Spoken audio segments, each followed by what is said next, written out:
You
from the system that there was no vote that had taken place at this time? Yes, even from the timestamps for every voter who casted the vote indicate exactly what time he logged in and what time he voted. Let's proceed and watch KCAV1 at minute 5:21. Again, you confirm that the video we are about to watch is still available on YouTube and Facebook. Yes, it is. At minute 5:21. You don't direct this. You don't really. I'm From giving you an opportunity system that there was no vote that had taken place at this time. Yes, even from the timestamps for every voter. So, and whether if someone went to YouTube and Facebook, they will still be able to see the timestamp on YouTube that corroborates with the document that you have retrieved from the system. Yes.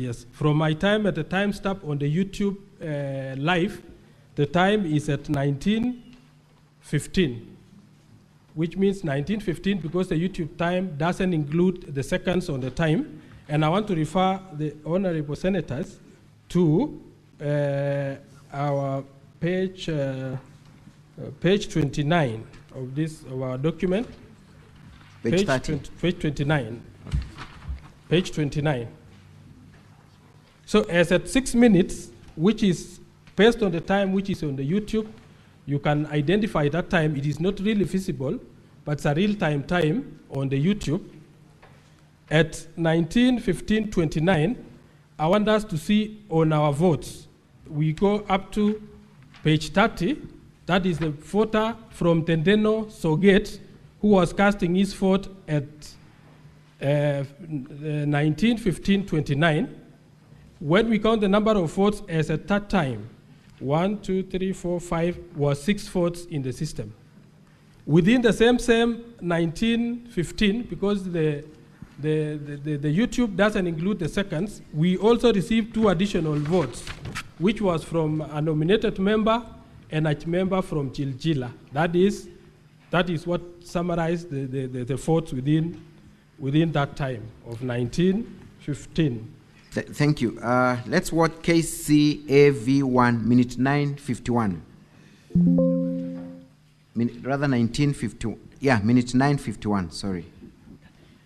KCAV1, minute 9:51.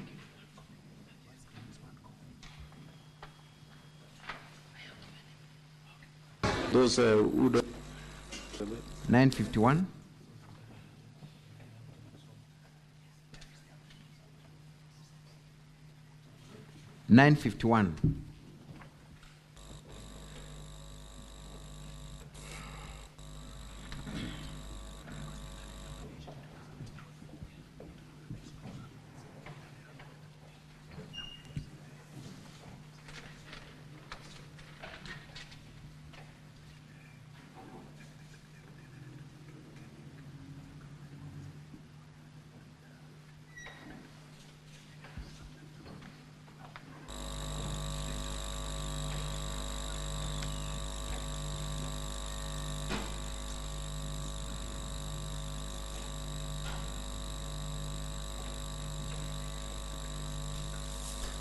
We can even post there. You're able to corroborate even at that. I wish I could get the time, the exact time stamp of the YouTube, so that we can confirm also whether at that time stamp, because the one I wanted to play was at 19. Kindly proceed to 9:51.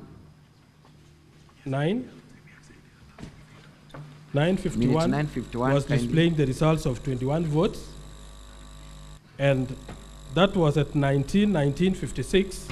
19:56, that is based on the times I had picked, because it is not really very clear, is 19:56 is the time when the honorable member from Kipchimchim, under page 31, casted his vote, and it was tallying to 21 votes. So the time, the votes were being cast on real time, and it was being posted in the display board or indicator board in the assembly. I hope we get that clip. Are we able now to project 9:51, minute 9:51?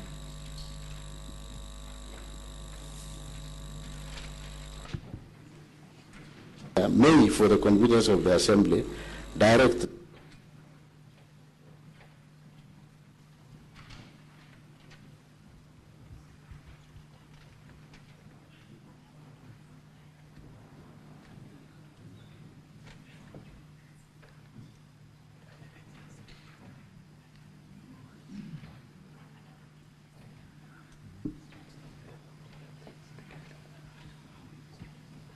For the sake of time, Mr. Speaker, sir, maybe we can proceed. Yeah, but can you confirm what? Yes, I can confirm that by 1956, we had 21 votes already cast.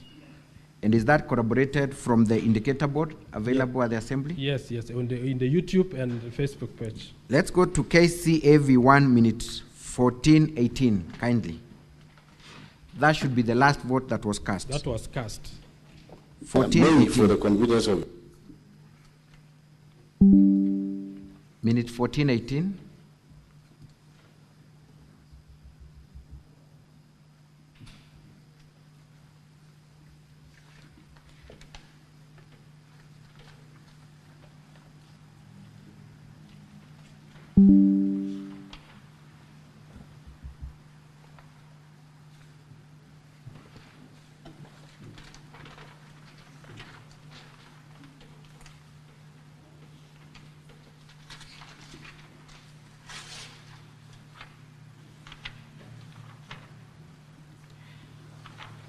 As we wait for the video, maybe confirm from your audit logs, when was the last vote cast? The last vote cast is in page 32. It was in 19:26:44. So the total duration of voting was 11 minutes 44 seconds. Thank you. So if a member tried to vote past the period when voting closed, what would happen? On the subject matter, once the time frame ended, it was not able, so it had a time frame of when the vote was ending, and you could not log in again to tell you the voting has ended if you didn't vote. Thank you. What would you finally say about the integrity of the voting system that was installed and used on the 15th of August? To my level best, it was transparent, free, and fair. Is there any evidence of any interference from third parties who are not supposed to vote? Maybe when other users wanted to log in with different usernames, you could see the system them failing to log in. Thank you very much. That is all for this witness, Mr. So Speaker. I want to make a clarification on the last vote. That was vote number 33, and I believe we will get a video to play. It shows Honorable from Chepseon, David Maritim, being assisted by, you had difficulties in logging in, and he was being directed by the Sergeant-at-Arms to vote, to where the ICT team who was assisting in the chambers to vote. That could have formed a very comfortable closing remarks for me. Thank you. The next witness will be able to demonstrate that. Thank you.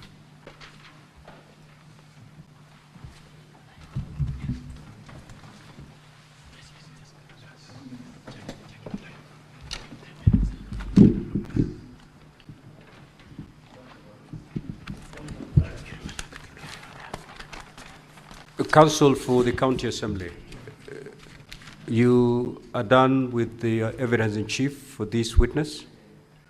Yes, I am. Okay, so the counsel for the governor, you may now proceed to cross-examine. Honorable. Just before you proceed, yes, Senator Onyonka. Mr. Speaker, thank you so much. These, I would like, before the expert sits down, I just need a clarification. How many people? Honorable Onyonka. Yes. Your colleagues would wish to seek clarifications as well, but that will come after the cross-examination is done. Thank you, sir. Thank you. Much obliged. Thank you. You may proceed. Honorable Speaker and the Honorable Senators, for the record purposes, my name is Kiriu Evanson, representing the Governor. So, I'm going to rely on volume 1 of the Governor's documents. It is contained in a pink cover, and volume 4A of the County Assembly's documents. For the Governor, yes, volume 1 of the Governor's documents and volume 4A of the County Assembly's documents. Particularly in 4A, it is page 1. Page 1, page 2, and page 3. You can be shown those documents.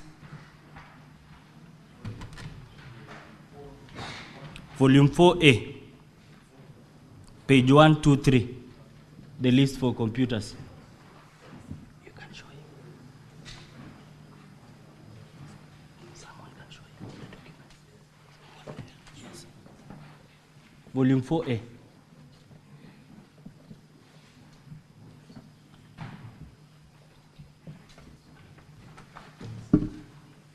Of your own documents.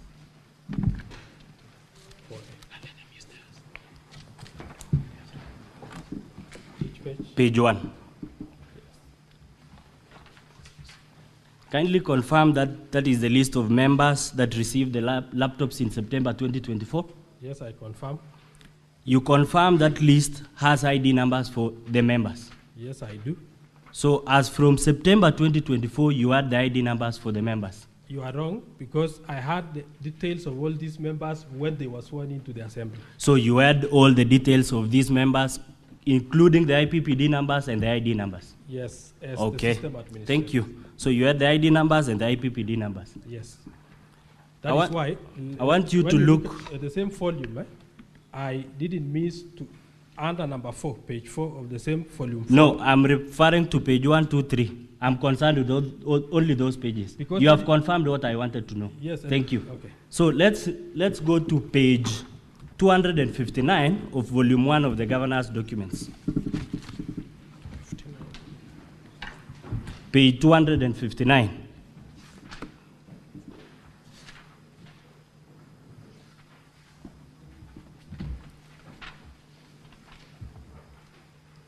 So in that page, you confirm that that is the first link you sent to the members during the voting exercise. Yes, I confirm.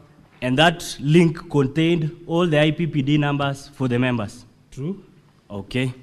I want my technical person to go to that link, the first link, that is www.kerichoassembly.co.ke, KCO Assembly, /V/photos 2025-08-15-11-36-26 AM PDF. You confirm that is the list of the IPPD numbers. Yes, I do. That is the first link that the MCAs received. Yes. So any MCA could look at the IPPD number for the other. Yes.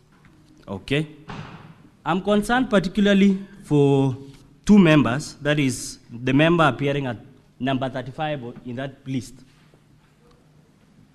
That is Honorable Keino Chepngetich Dora. Yes. Honorable Senators, I I'm can referring to clarify. number Yes, 35 in page 259. Yes, yes. So you confirm that is not the IPPD number? Yes, that is not the IPPD number. It is the ID number. It is the ID. It's the ID number. No, it's the ID number. It doesn't have the IPPD number. So it's the ID number. Yes. No, witness, respond to the questions. that are So posed. Honorable Dora's ID number appears there. Yes. Kindly read the ID number. 29 15 790. 29 15 9790. Yes. You confirm it is the same ID number appearing in page 1 of volume 4A. Page 1. Volume 4A.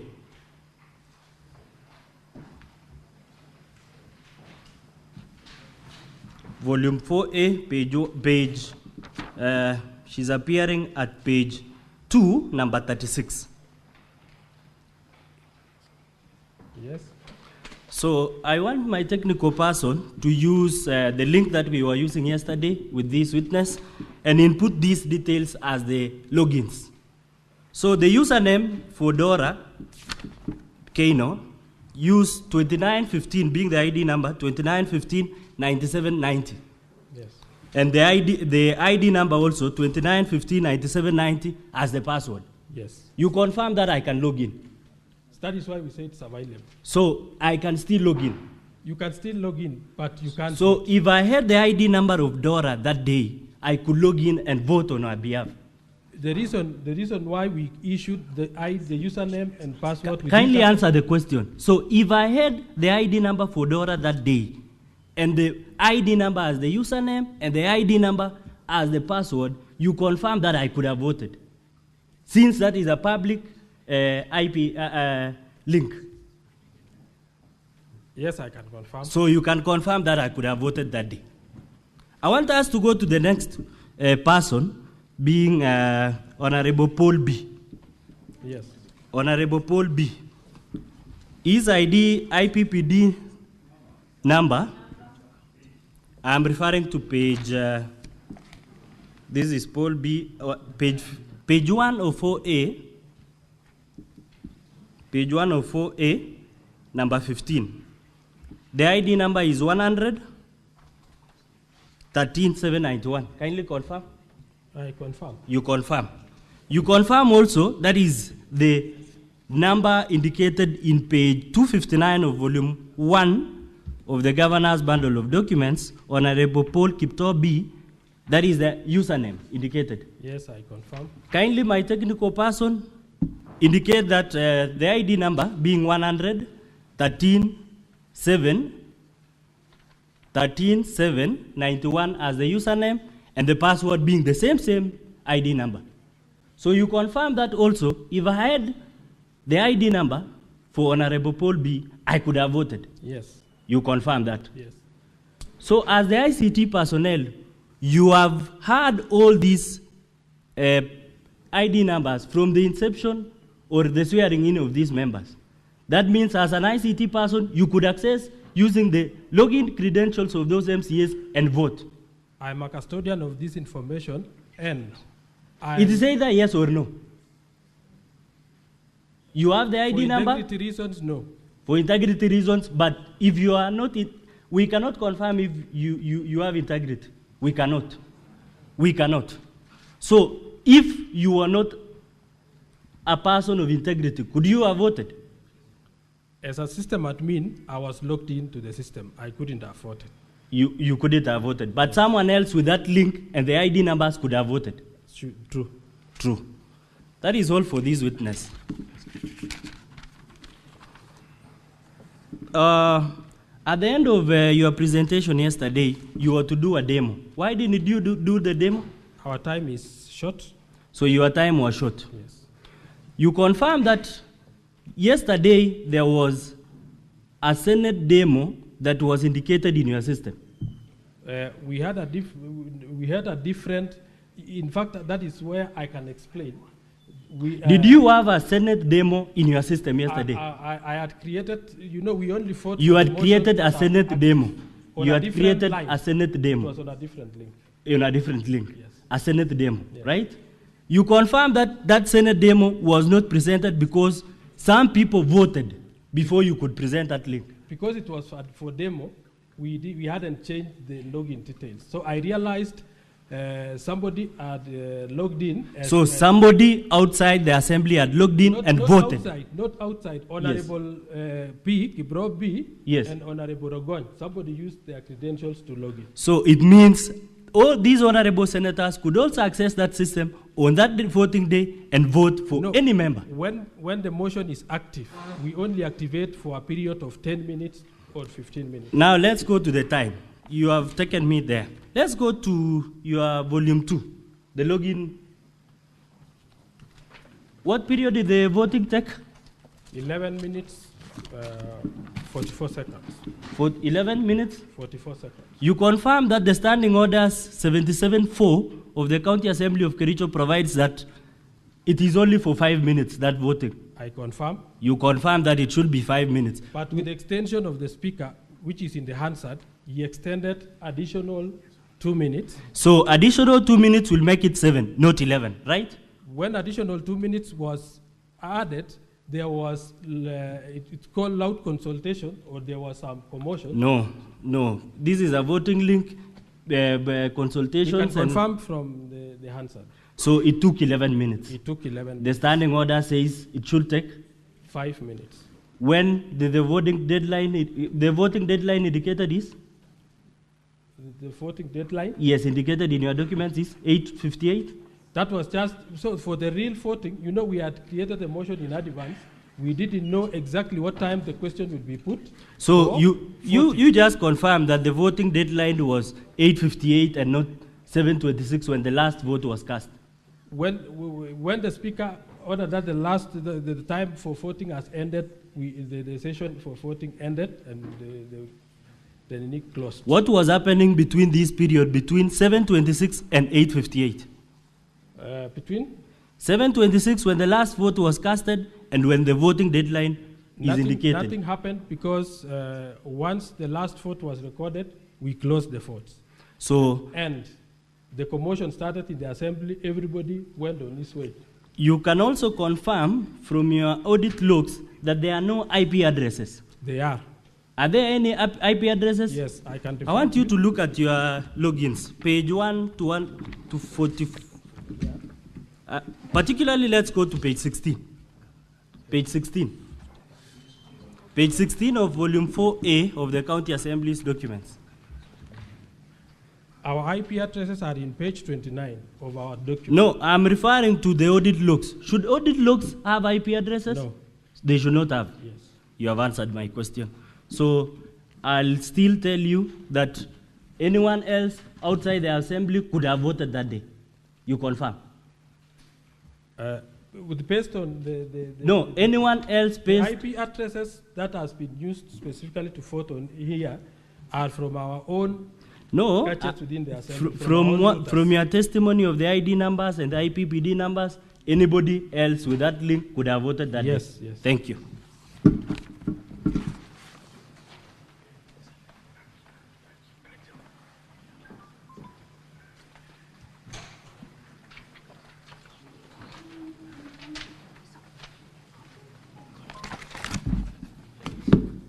Honorable Speaker, and honorable senators and my colleagues, my name is Wajiko Thiongo.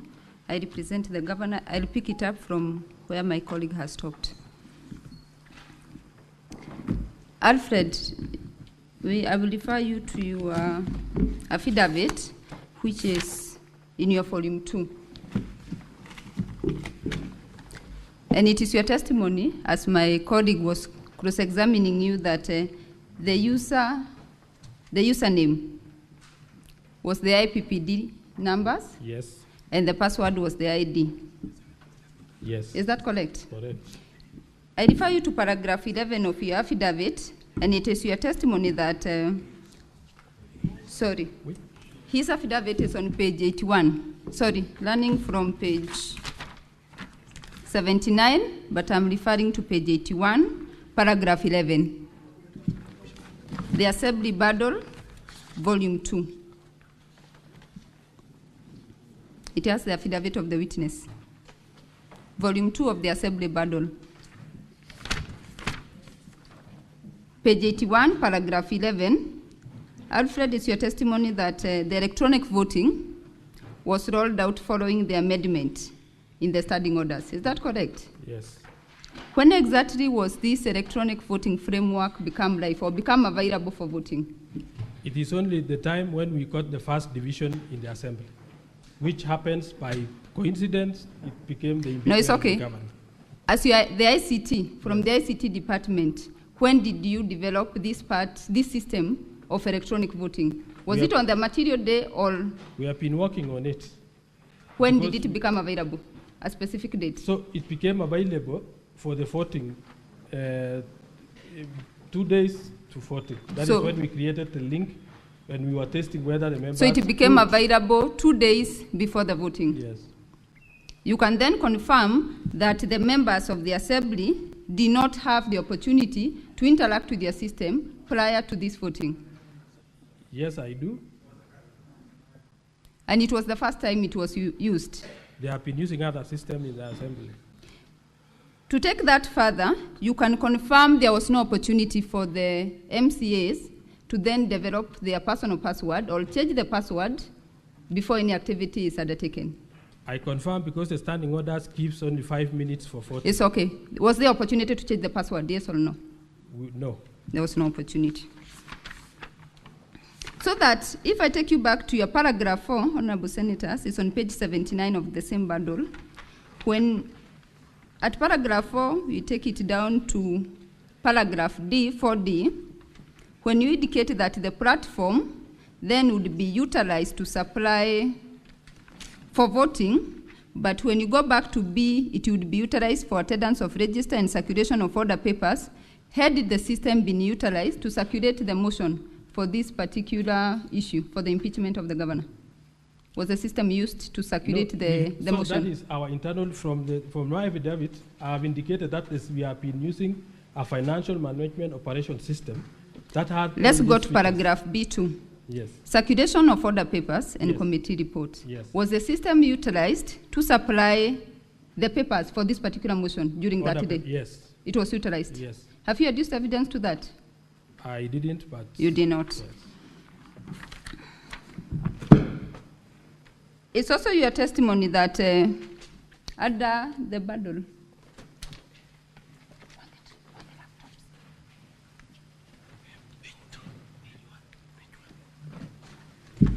Honorable Senators, I'm deferring to the Assembly Bundle, Volume 4A.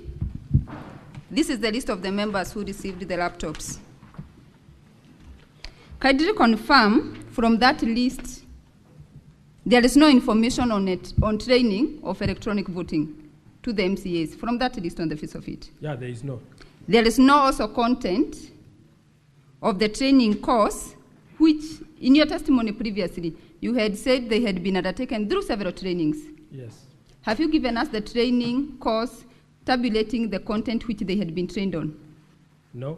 Specific dates of these trainings? We have been, they have been attending training. Specific dates of this training? I can't mention. You can't recall.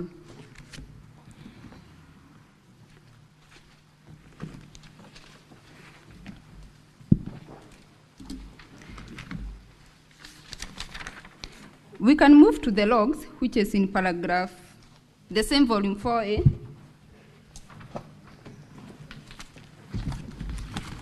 Honorable Senators, I'm referring to volume 4A of the Assembly, page 13. So that we understand how these logs were obtained,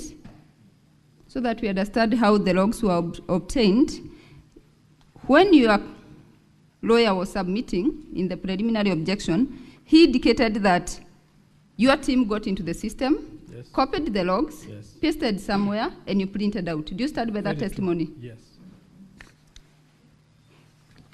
Help us to understand, for those of us who are not ICT officers, when you get to the system and you want to generate the logs, Yes. does it show from the oldest activity or the most recent activity? From the oldest. From the oldest From activity. the recent to the oldest. From the recent to the oldest. Yes. And it is on that order that you copied the same. Yes. Move to up to the end of that, up to page 17. Confirm you have not attached a certificate of electronic evidence for us to understand the manner in which the logs were copied, to which device you pasted, and from which printer you printed. Did you prepare such a certificate? Did your lawyer guide you to do that? A certificate where you elaborate how you had pasted the logs and printed? I didn't do that. You did not do that. Mr. Speaker, it can go on record that this is extract of electronic evidence and is not supported by the certificate under Section 109 of the Evidence Act. But with that, let's look, Honorable Senators, I'm on page 13. You have told us it's on chronological order. Go to entry number 1. What is the timestamp? What is the time of that activity? Entry 1. Just read out the time. It is 1908. We are on page 13 of volume 4A of the Assembly.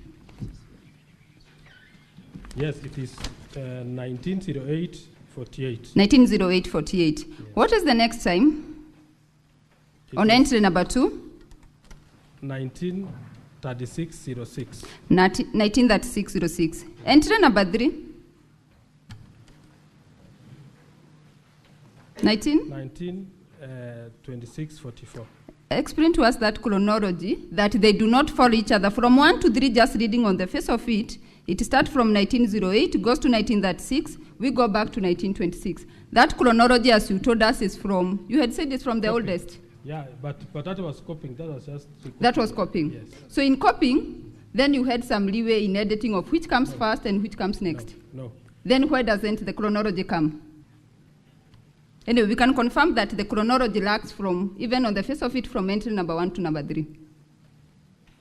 The chronology is not there. So the chronology from number 3 is... No, it's okay.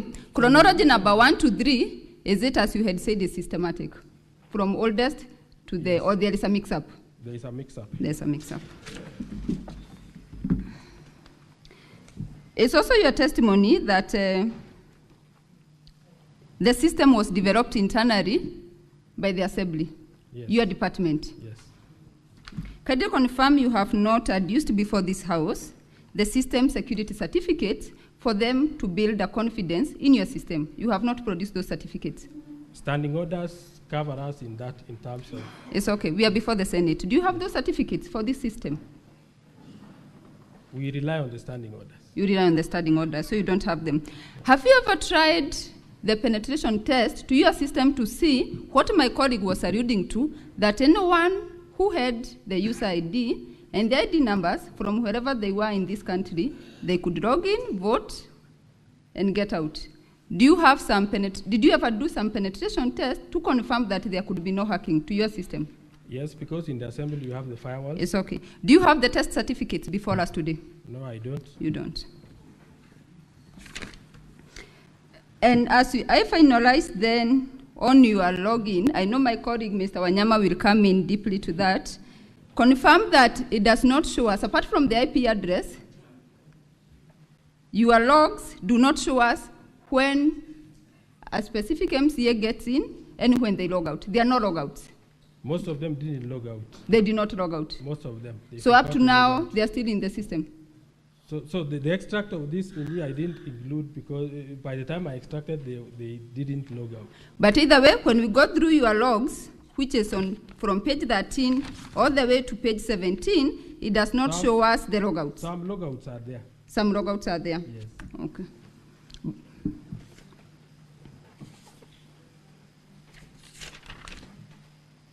And then finally, the audits, this system audit, as you are calling it, who did the audit? As you call them, the system audit logs. Who generated this report? It is the system that audits automatically. So it was you who developed these logs?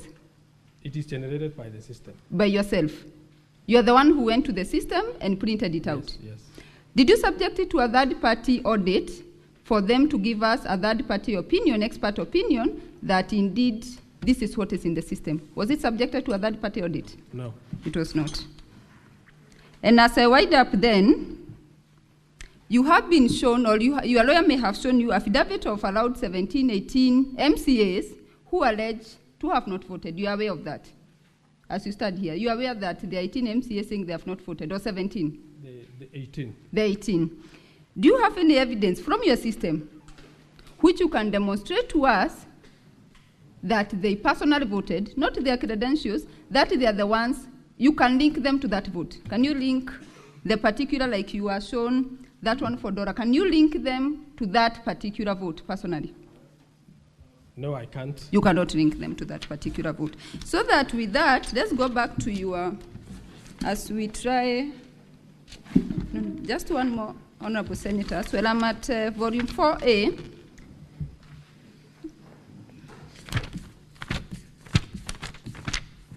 No, I can leave it at that.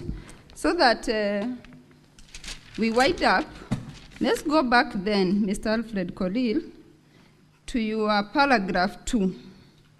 And as we look at to give credence to your testimony, are you testifying as an employee of the County Assembly, or are you testifying as an ICT expert today?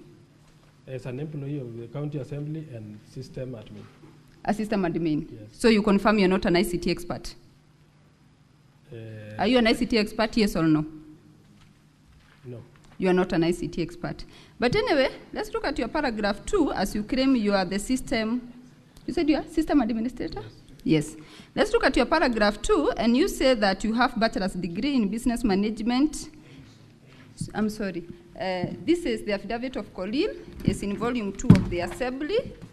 It's on page 79. I'm looking at his credentials, which he confirms is not an ICT expert. When you say an expert, I thought somebody who has been maybe sourced from somewhere to come and verify. But I am an ICT expert by profession. So you're an ICT expert? Yes. Okay, let's look at your paragraph 2. We take it that. You say that you went to the University of Kabianga and took a degree in business management. You also have a diploma from Multimedia University, and you have several certifications. And finally, a master's degree from the University of Kabianga. Those are your certifications? Yes. So that the honorable senators can examine your expertise and to the University of Kabianga and in regard and took a degree of the doubts which are being created to senators can examine. Have you attached your certificates? Yes, I think I forwarded the certificates to our team. Have you attached it? You can show us? No, not here. They are not. You don't have them before the House. No. I would leave it at that. And with your permission, Mr. Speaker, invite Mr. Wanyama. Thank you.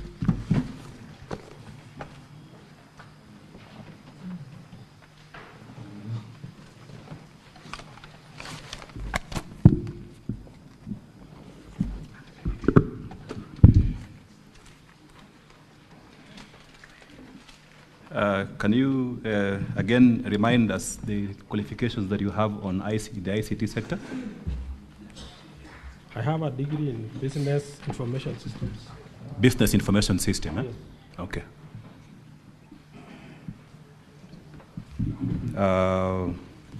Diploma in management of information system again.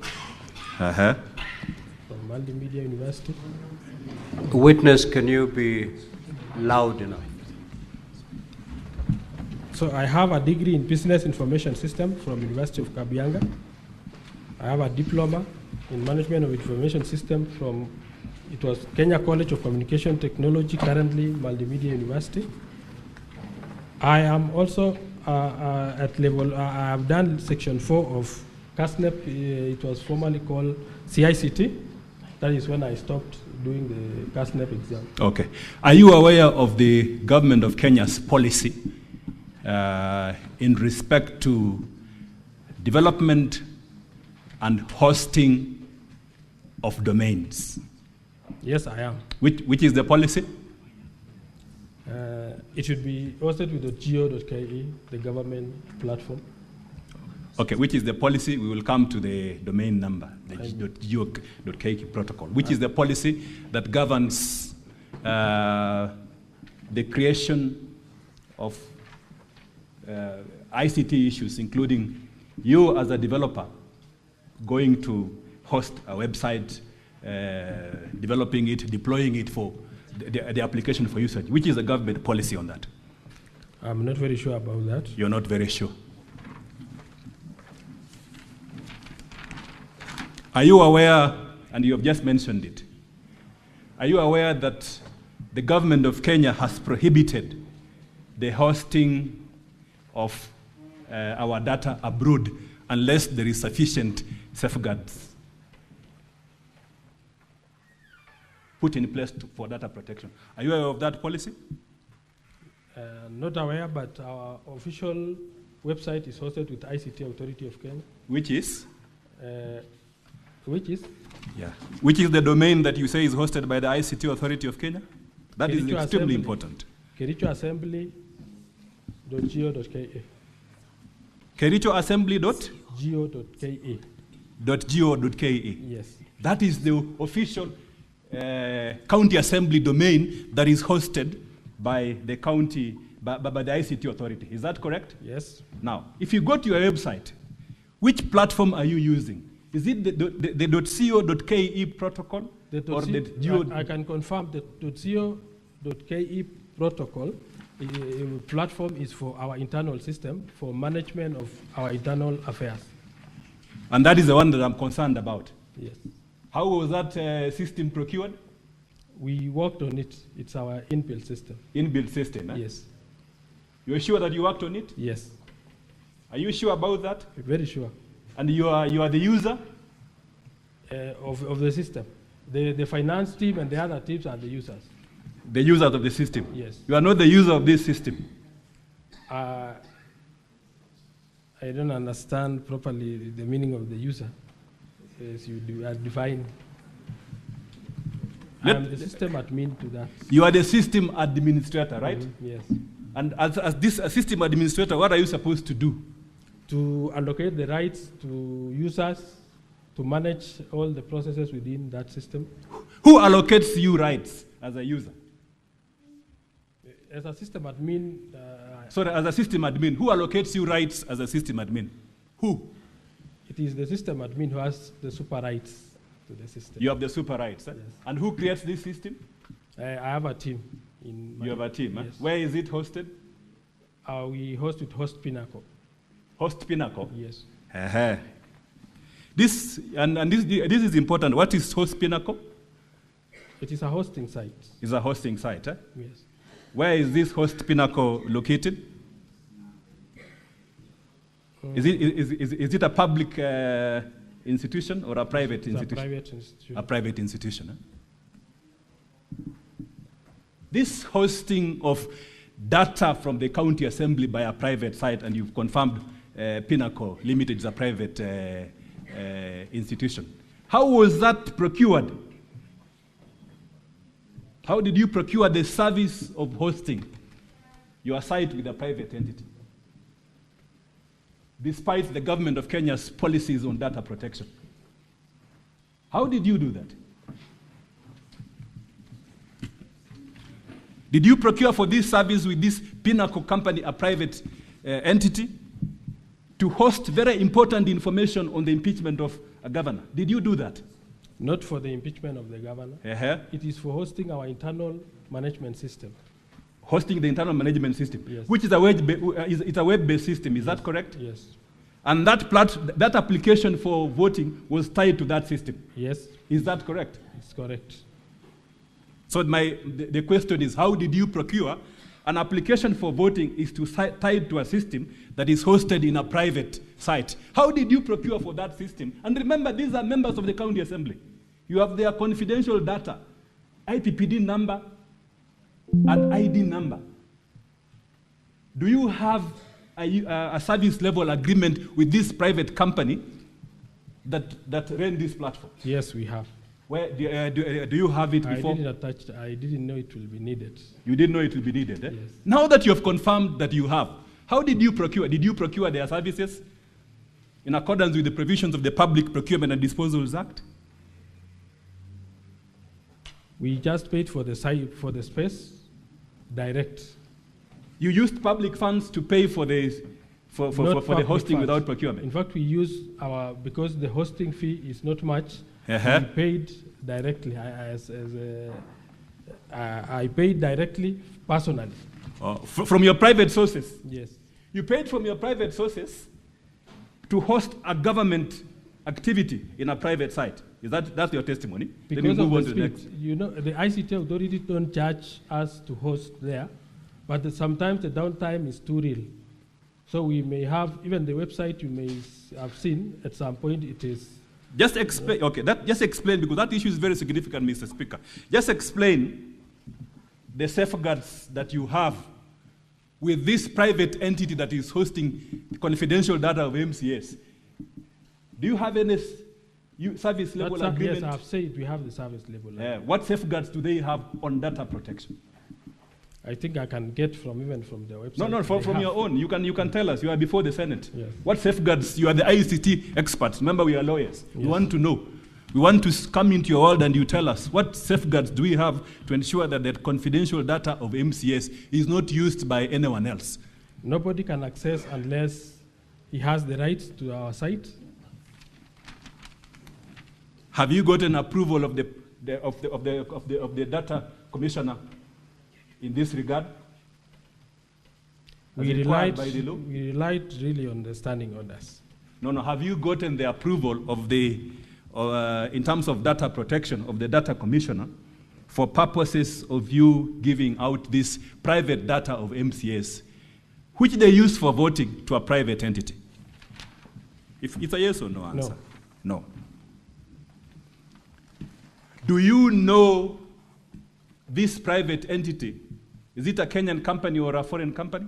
We have a branch in Kenya. Yeah, it's a branch in Kenya. Yes. Yeah. Where are the servers? Could you happen to know where the servers are for this company are kept? Yes, they have their mini servers in Kenya and the others in the US. They have the servers in the US. Eh? Are you sure about that? Yeah. As an IT expert, if you are given a laptop and then you check, is it possible for you to tell where the servers are located? It is possible. It is possible to check, Yes. as an ICT person. Yes. Yeah.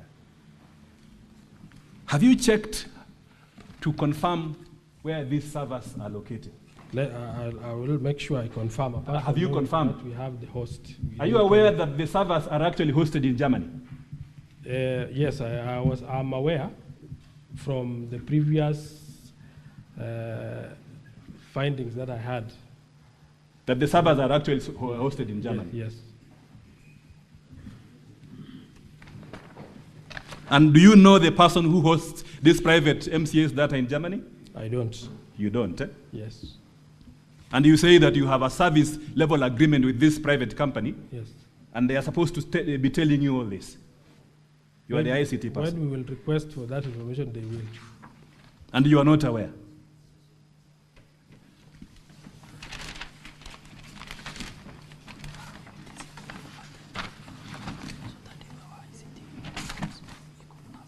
Will you then oppose if an ICT expert from our side comes to say that these servers are actually located in Frankfurt, Germany?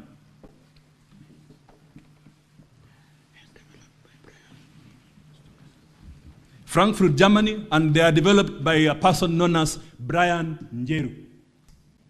Will you confirm? Because that information, if you're an ICT person, you give me a laptop, I will quickly check, then I say, I see Kenya, I see Germany, I see Brian Njeru. Can you confirm that information? I have to log in and confirm. Have you logged in to confirm? Or you haven't? Eh? I haven't gone to that detail you have gone. So again, back to the same question. So there is no security of, you have no guarantee on the security of the data by the MCS in this private setup.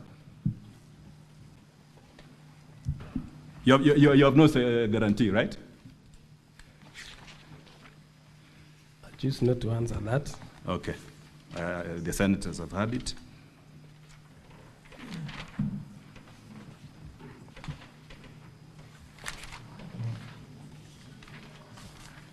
Again, let us look at this system that you say you developed. Eh? Again, I will ask this question. MCS are the users of this system. Is that correct? Correct. Who else can use this system apart from the MCS? Electronic voting system? Yes, the one that you used for voting. You said MCS are the end users. Is that correct? Yes. Who else can use this system? System administrator only. System administrator? Yes. Who is this system administrator? Me. Can the clerk have access to this system? No, we indicated system admin to clerk because all the correspondence from the assembly will finally come out from the clerk. It will come from the clerk? Yes. Okay. Now, let's look at the evidence that you have submitted before the Senate. Because at the end of, Mr. Speaker, sir, at the end of this line of cross-examination, there's one inquiry which the witness needs to answer. The authenticity of the system and whether these 4 MCS actually voted. If they voted, then our case collapses. If they didn't vote, then the county assembly case collapses. And I'm going to ask this question. Look at volume 4A of the county assembly document. You confirm that this is the evidence that you have brought to the county assembly from page, I am at page 1. Volume 4A, page 1. You confirm that from page 1 all the way to page 47, this is the entire evidence from you to this Senate that these 4 MCAs voted. Is that correct? Yes.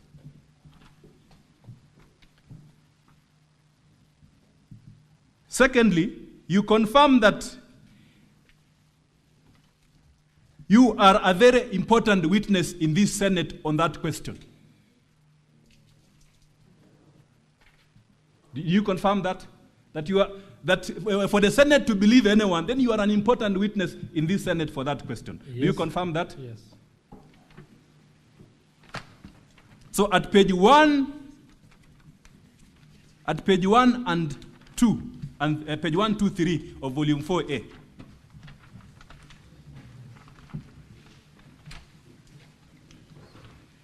you confirm that at some point you bought MCA's laptop.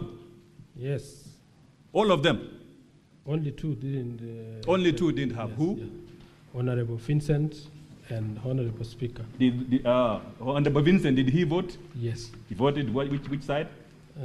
Yes or no? Or he didn't vote? He voted yes. He voted yes. So only two MCAs don't have, according to you, the laptops.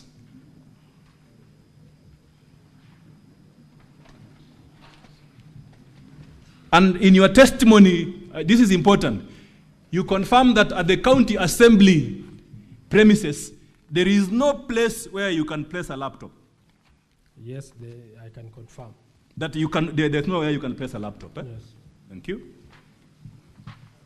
That on this voting day, was there an MCA with a laptop in the floor of the House?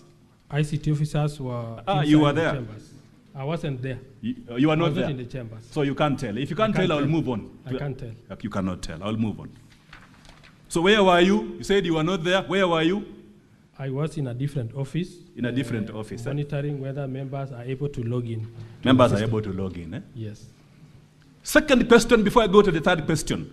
These laptops, as the ICT person, have you confirmed that they are all functional? Yes, I did. They are functional. Yes. There is no MCA who does not have a functioning laptop. Software is updated, everything is okay, it works very well. I can confirm that some members are not even working with those laptops. They don't use the laptops, eh? They use their phones. They use their phones. I will come to the phones shortly. Okay. So there's a possibility that these laptops are not fully functioning. It is fully functioning, but most members choose maybe. But are you aware that these laptops are functioning or not? Are you aware? They are functioning, yes. You are aware? I'm aware. Okay. Have you installed, you updated softwares in these laptops? We usually do that. You usually like do that? antivirus, we update every time it expires. Any other updates they require. Maybe which software do you use? We use Kaspersky. Kaspersky. Yes. Thank you. You confirm that the document at page 1, 2, and 3 contains ID numbers of MCS. Yes, I can confirm.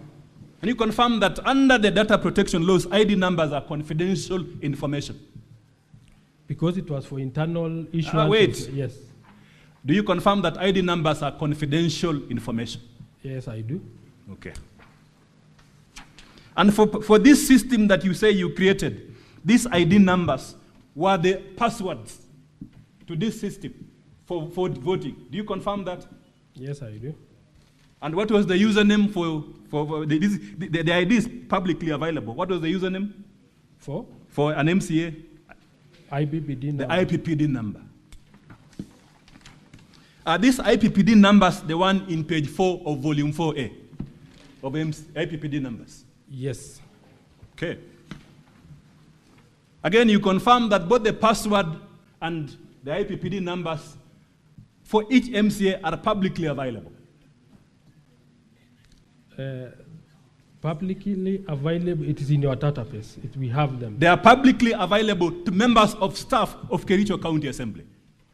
Those who can interact with the system, they can access. They are publicly available to you as the administrator. Yes. And they asked you a question then. If I've listened to you carefully. If you have the IPPD number of an MCA and the ID number of an MCA, would you have voted for that MCA? As a system administrator. If you have the two links, I'm not saying you, anyone. Yes. You have the IPPD number of the MCA, you have the password of the MCA, and then you have the link. Could you have voted for that MCA? The link had timelines, and we expected all the honorable members. Within those timelines that you are saying, if you had that access, But the link was only available to their members' individual phones. No, we will come to that availability shortly. You confirm that if anyone had this, they will vote. Yes. For the integrity of this system, the voting, yourself as the ICT administrator, you could have voted for any of the MCS. Is that correct? I'm using the word you could have voted because of the information that you had. You could have voted for any of the MCS. Is that correct? Yes, it is correct. Now, go to page 12. Go to page 12. Page 12 of the volume 4A. We now have, Mr. Speaker, sir, we have the information to access the system. Now the system is being deployed, and the evidence here is at page 12 of the volume 4A. Is that correct? The link. Is that correct? That now at page 12, we are now activating the system? Yes. And you activated by sending, what did you do? You send what? An SMS. You send an SMS. To who? All the honorable, the phone numbers of the honorable members. And this SMS was for what purpose? To provide the link to access the voting. Was this a bulk SMS like the one we usually receive from people who market services? We have a customized SMS for the assembly, KCU assembly. I'm asking, is it a bulk Yes, SMS it is. system? It is. Okay, thank you. You send telephone, these links to mobile numbers of MCS, is that correct? Correct. How many persons, according to page 12, received the text message containing the links for voting? How many persons received? You can count. On this one, you have time, you can actually count, because it's an important question. On page 12, how many persons, if you count from the bottom to the top?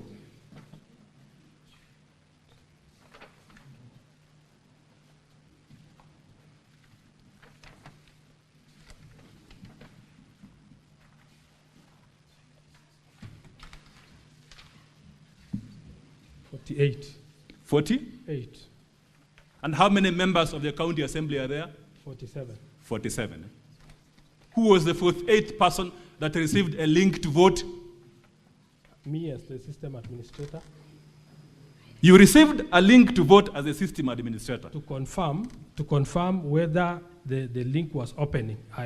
I actually added myself there intentionally to make sure the link I'm forwarding can connect to the link.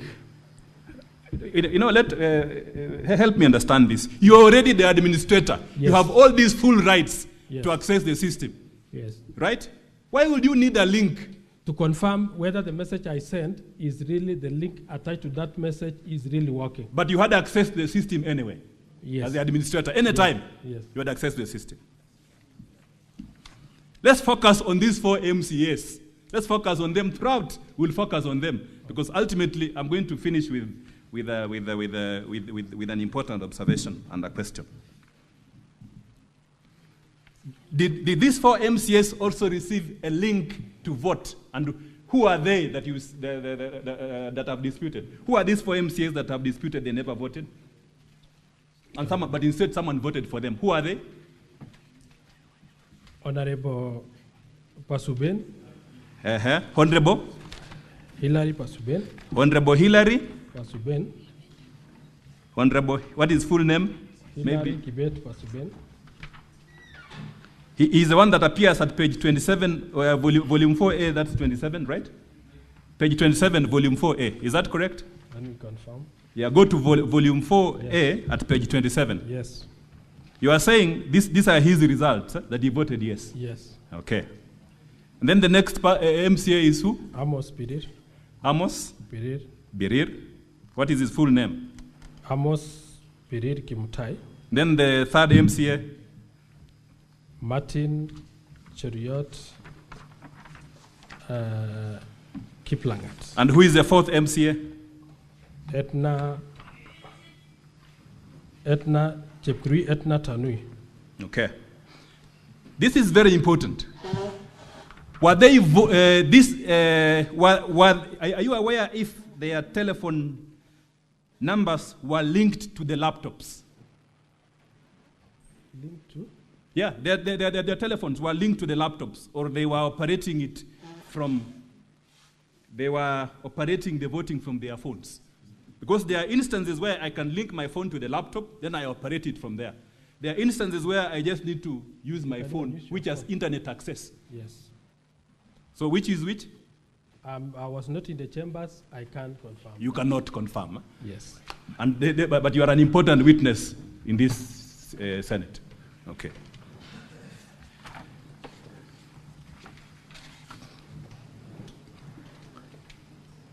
From the before I go to the results again, because now these MCAs have now received the message according to you, and you have put the evidence there that you send the message to them. Yes. Let's look at the security of this site that you are using.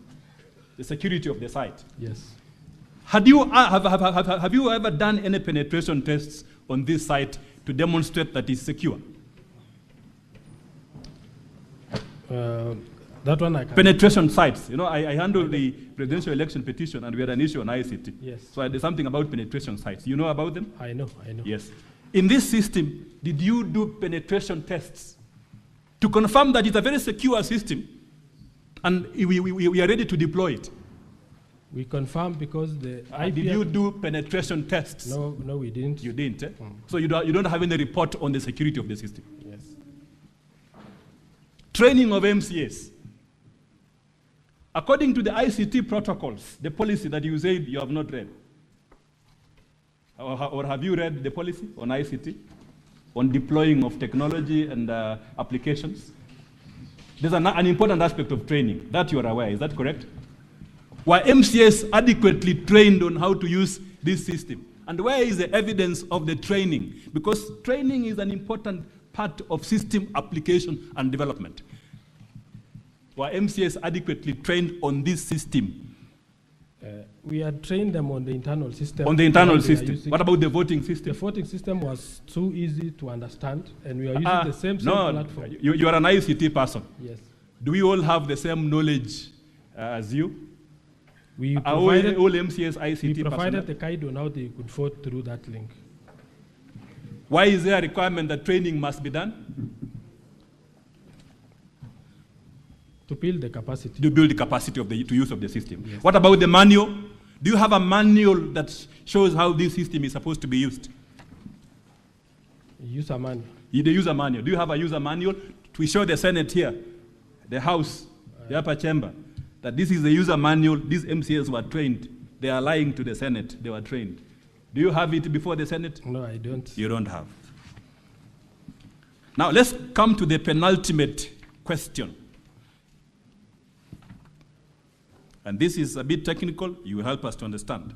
At page 13, Mr. Speaker, sir, to page 17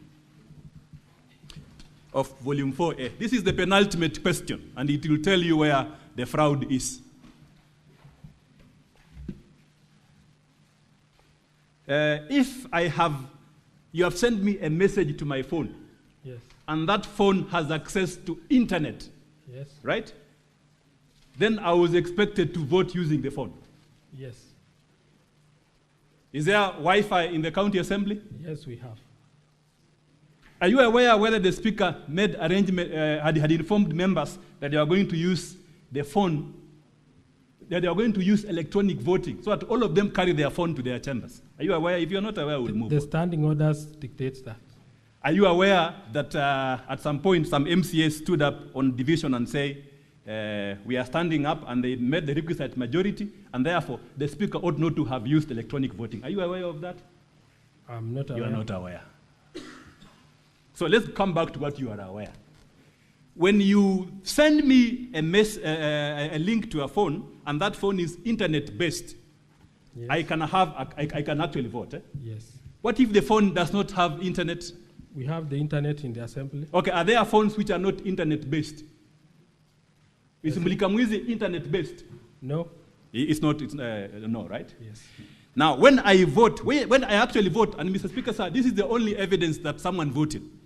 when I actually vote, my phone has a unique address, a digital footprint, which is only unique to me, just like the thumb, my thumbprint, only unique to me in this world. Yes. So your phone has a digital footprint, which when we check, we will definitely say that you are the one who voted. What are you talking about? Is that correct? Yes. And this information on a digital footprint is called an IP address. Is that correct? IP address, yes. It's called an IP? Address. What is the full name of IP? Internet protocol. Internet protocol, but we call it IP address. Yes. And if I am voting, it will trigger action on a server. Is that correct? Or a computer system. Let me use the word computer system. True. That is the one that you are using to vote. Yes. And as the expert on ICT, we are all laymen. You are the expert on ICT. What evidence do you need to show that I actually voted and my data went to a system? What evidence do you need? We have the IP address that shows. What evidence do you need? We had. We have to see the login.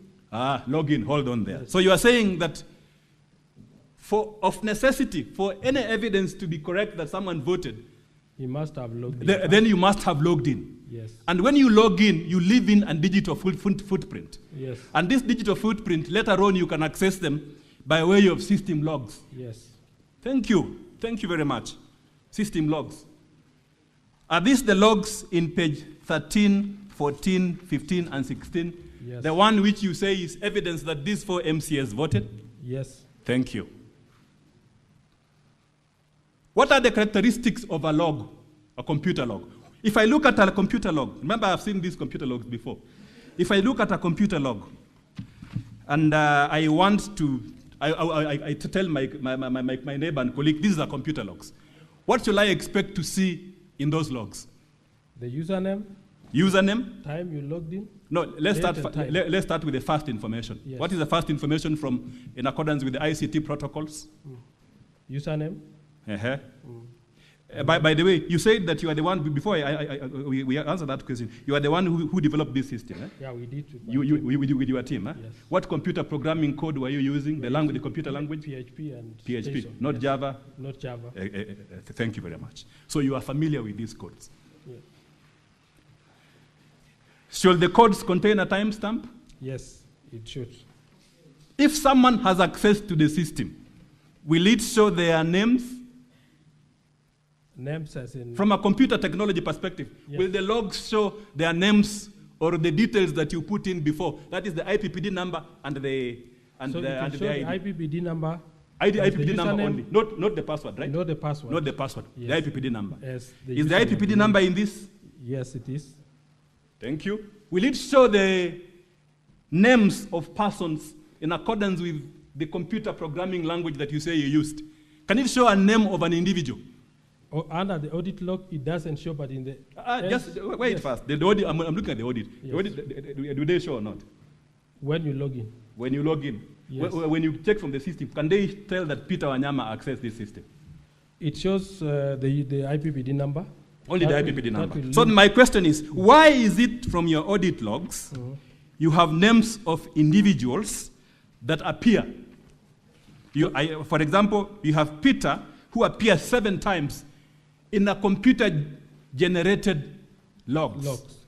And you are saying it's not possible? Yes, Peter was trying to log in using the username of his personal name, not a personal number. That is why that Peter didn't manage to log in. You see the login, fail. Login, fail. Yes. And you are now telling us that MCAs were adequately trained. If this Peter was an MCA, he was trying to log in using his name, and here you are telling us that they were adequately trained. Do you still maintain your statement that the MCAs were adequately trained? They are trained. And some MCA tried to log in using his name. Because of the suggested username before reading the. Who else attempted to log in using their names? I saw Anthony, let me just confirm. Anthony Okay. Ruto. Anthony Ruto from page 15. Yes. I see Kemoy Peter.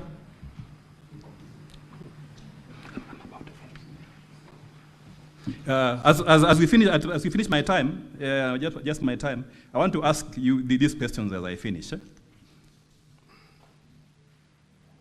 These logs, if you see the logs and the evidence that these MCAs access the system, don't you think that their unique identification, the IP address of the telephone numbers of the mobile phone they used to access internet and vote, will be in the logs?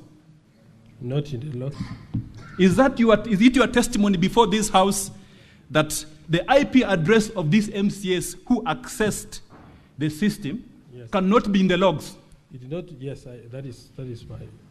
Yeah. Yes.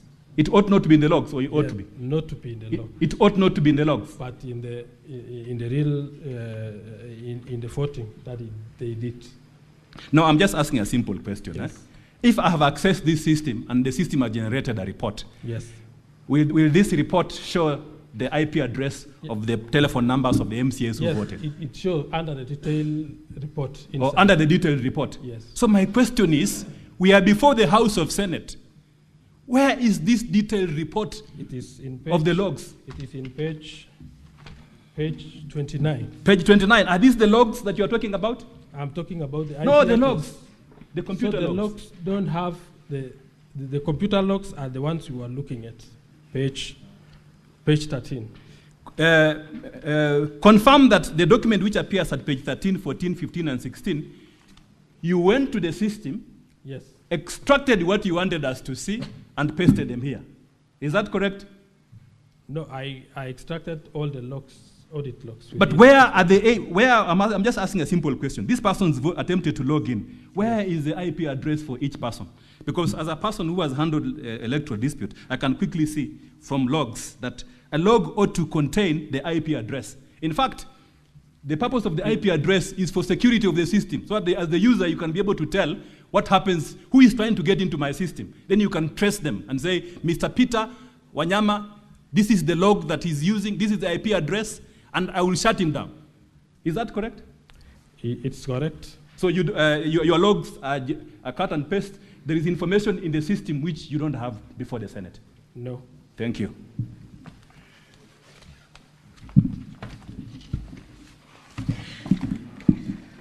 Mr. Bate, I will be struggling with time, so I will just go straight to the question I want to ask you. Good morning, Mr. Bate. Good evening. Now, paragraph 15 of your affidavit and your testimony this morning, you said only 48 people had access to the site, isn't it? Yes. And that is the 47 MCAs and the system administrator. And the system administrator. And you appreciate that our case is that 4 MCAs were voted for you. You appreciate that is our case, isn't it? You understand that our case... That they were voted for. Yes, you understand that, from my end, I know they voted. Yeah, I understand. Yes. Your defense is that they voted. Yes. And you know we are saying they were voted for. Isn't it? You understand that? Yes. Now, if it were to be the case that indeed it is only you, other than the MCAs, that had access, the only other person who could have voted for them, if it were to be the case that they were voted for, is yourself, Mr. Bate, isn't it? No, I can't vote as an admin because it will show that it's an administrator. Why wouldn't you, Mr. Bate? Why wouldn't you? Because I was logged in as an admin to monitor the way they are. But you had all the protocols. You had the username. I had, yes. And you had the ID number. Yes. Both the password and the username. Yes. And if you chose to, you could have voted, isn't it? Yes. Okay. Now, similarly, when my learned friend Mr. Kirui was demonstrating, he showed you that you can, when you log in into one of the sites, you can get the full list of the payroll numbers, isn't it? Not site, but in our database we have. Yes, you have. Yes. So if Mr. Ogony had access to that database, or if you, his friend, gave him the password and the username for Honorable Kibet, he could have voted for Honorable Kibet, isn't it? Once they have the as a question of possibility, it is possible, isn't it? It's possible. Okay. Now, I would like to ask you, your volume 4A, you have given us items number 6, 7, and 8, 6, 7, 8, and 9. Are you there? Yes. 6 is the biometric attendance register. Yes. 7 is system extract of system voting results. Yes. And 8 is extract of detailed votes cast. And 9 is screenshot images of indicator board display. Yes. You can see that? Yes. Could you confirm that, similar to what my colleague Thiongo asked you, you do not have a certificate under Section 106B of the Evidence Act confirming the authenticity of this extract? Could you just attend to my question? I have the certificate. It was on all these items 6 to 9? Certificate of electronic voting. I have confirmed from you. Yes, could you tell us which page it is? Page 114. Page 114. Does it cover all the... Volume 2, that is volume 2, page 114. Of the County Assembly bundle, Honorable Senators. Okay, I'll come back to that question as my colleagues assist me on that, but I would like to move on to a different issue. Could you confirm the way you displayed to us when you're testifying that the votes started at 9? Your first display was at 1915. You displayed the screen yes. at 1915. Yes. Could you confirm that the first display displayed 6 votes? Yes, I do. Could you confirm that you have no display showing escalation of the votes from 1 to 6? The first entry is 6. No, the inside that one, because the display... I'm just asking you what you said. Yes. Could you confirm that we do not have any display showing graduation of the votes from 1 to 6? Yes, because... We don't? Yes. Okay. Now, Data Protection Act, are you familiar with Data Protection Act? You're dealing with data, you are an ICT expert, so you're yes. familiar with that Data Protection Act, isn't it? Yes. It is also a common ground now, we have agreed through the cross-examination of my colleague Wanyama, that this server, the domain is hosted in Germany, isn't it? Yeah. Developed by a gentleman by the name Brian, yes. Isn't it? Yes. You also have not given us the protocols of your relationship with the host of that domain, have you? You have not. Now, do you have the permission of the Data Protection Director for the hosting of Kenyan's data in Germany? No, I don't. You don't. Now, when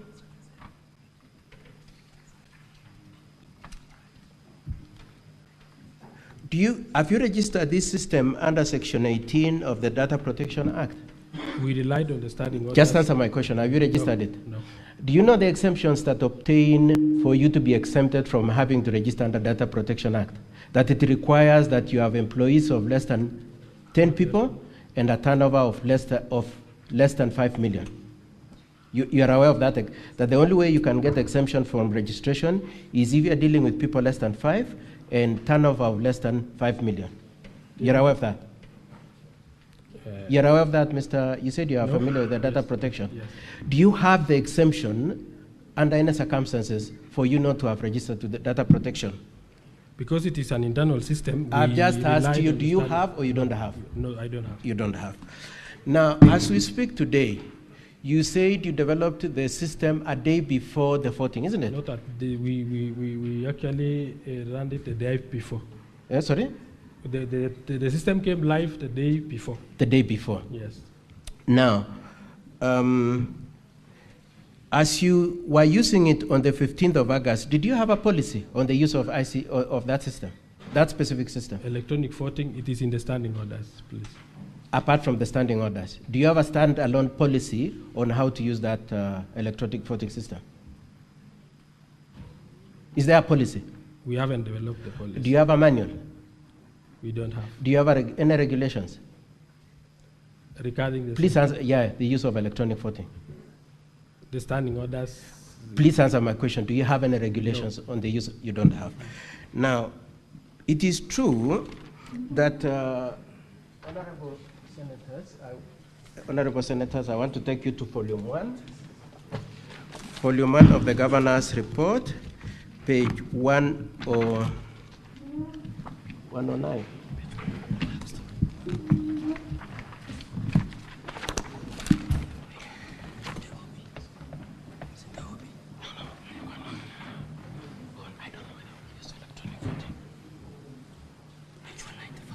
Page 195. Could you confirm, you are very familiar with these standing orders from the way you are talking, Yes. that I want you to go to the second last paragraph. Are you there? Yes. I want us to read the last sentence.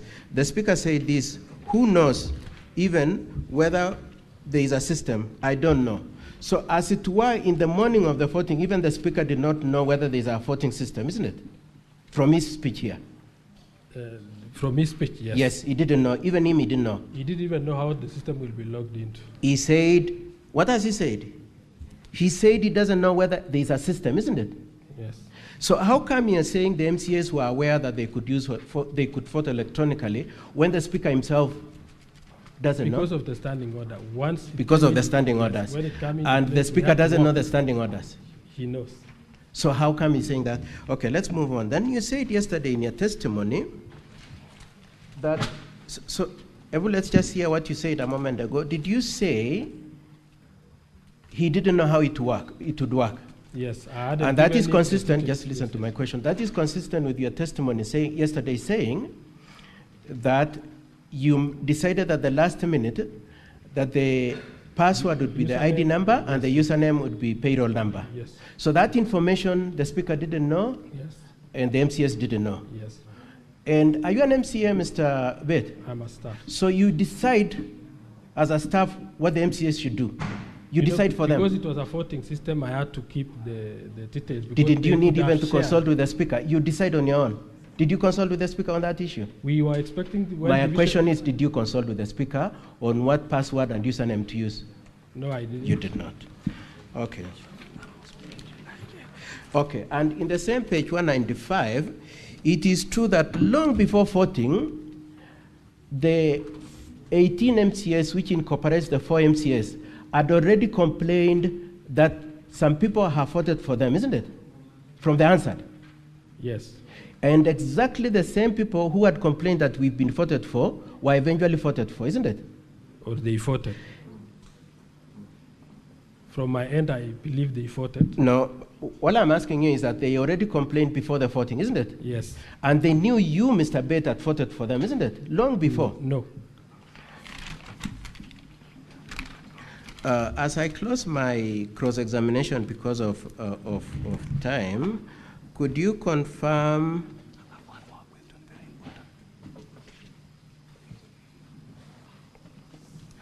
that as my learned friend, Mr. Kericho, took you through, we have delivery of the laptops which year? September 2024. September 2024, and there's a list of ID numbers, isn't it? And then we have, that ID number is used normally either when you're delivering things like laptop or paying the MCS, isn't it? We use the IPPD number mostly as their primary. So occasionally you used ID numbers for the laptops, isn't it? Yes. And other times they use payroll number, isn't it? Yes. Okay, and that information is accessible to members of the county assembly, isn't it? Not publicly. I'm not talking about only those who has the rights to the system. Yes, and it's not only you, isn't it? Even HR has they have details. Yes, and so even HR could afford it, isn't it, from this system of yours? Lastly, Mr. Bet. Korir. Yeah? I'm Korir. Eh? Korir? Yes. Oh, my apologies. I've kept on calling you Bet. Yes. Okay. I know we are smiling at each other, but the question I want to ask you is fairly nasty. The instructions I have is that you actually voted for the 4 MCS. I put it to you that you voted for the 4 MCS, Mr. No, I didn't. Is it true that you come from Mulot? No. You're not, nobody, so it's wrong for my client to refer to you as a Mulot boy? Yes, it is. That's wrong. Yes. That's not true. That's not true. And clearly you are very eloquent, but you manipulated the data. No, I didn't. I want to leave my questions there. My learned friend has just one question, and then we close. Yeah, Mr. Speaker, sir, just one question. 1 minute. You said, earlier on I asked you about call logs which which ought to contain the IP address. Is that correct? Yes. And you say that these call logs are in the Senate. Is that correct? The IP address. The IP address. Yes. They're in the Senate. Is that correct? Yes. Now, are these the call log, the IP address in page 29, 30, and 31 and 32 of volume 4A? Yes. Mr. Speaker, sir, this is extremely important for us.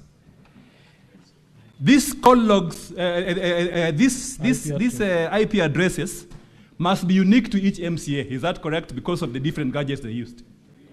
Is that correct? So in our wait. Yes. Is that correct? They must be unique to each one. You send a message to each one. The message was within the same link. They could even. So use the this same is the link question. This is the question. Yes. At page 30, there's an IP address, Mr. Speaker, sir. This is now where the fraud is.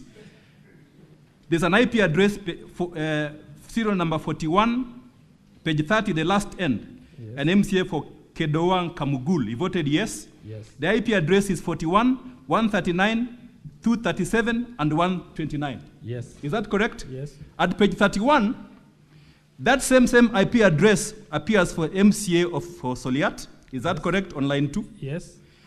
It appears for MCA on line 5 for another MCA. Yes.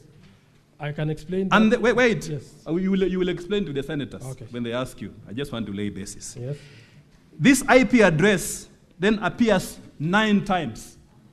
9 times. Yes. You confirm that? Huh? I confirm. So on the face of these logs, an MCA, 9 MCAs voted using one gadget. Yes. We had a laptop in the chambers. And there's and the evidence before court is that before the Senate is that only 3 MCAs was listed. Do you know that?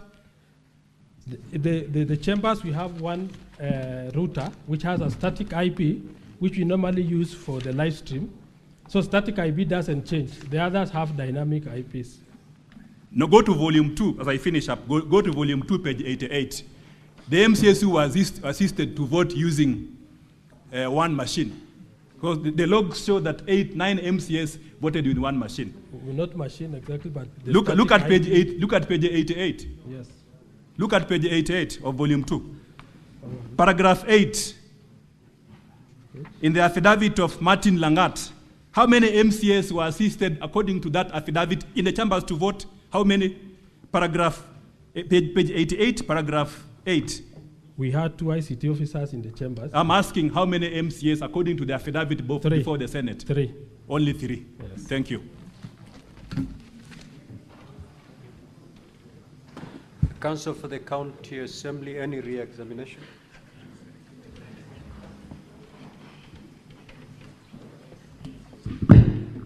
Thank you, Mr. Speaker, sir. I will do the re-exam for the witness. Alfred. Yes. Other than speculation and blanket accusations, has the governor's team pointed you to any audit report that indicates that you indeed voted or conducted any illegal activities in the platform? No. So is that accusation backed by any evidence? Yes, because once I log in as an administrator, and I was not within these IP addresses within the assembly. The IP addresses for the assembly we will get to that point. Yes. Mine was just to confirm whether there is any evidence that has been tabled to show that No indeed evidence, no. there are activities from the administrator. Let me ask you a question as a layman. Is there a system on earth that does not have a system administrator? No. All systems Must have an administrator. Yes. And what are the specific roles of an administrator of any system? Specific roles is to assign the users, to create the users in the system, assign the rights. If it is, for example, the voting one, rights to vote, who is supposed to vote, who is not to. Does that include internet banking? Internet banking as do we have a system administrator for that application? There's always someone at the end who is doing the administration work? Yes, even in the central bank, we have somebody we consult usually when you have problems. And isn't it true to state that the system admin has super rights in all the systems? Yes. So it is then not unusual for you to have super rights as an admin? Very true. That is indeed standard, correct? Yes.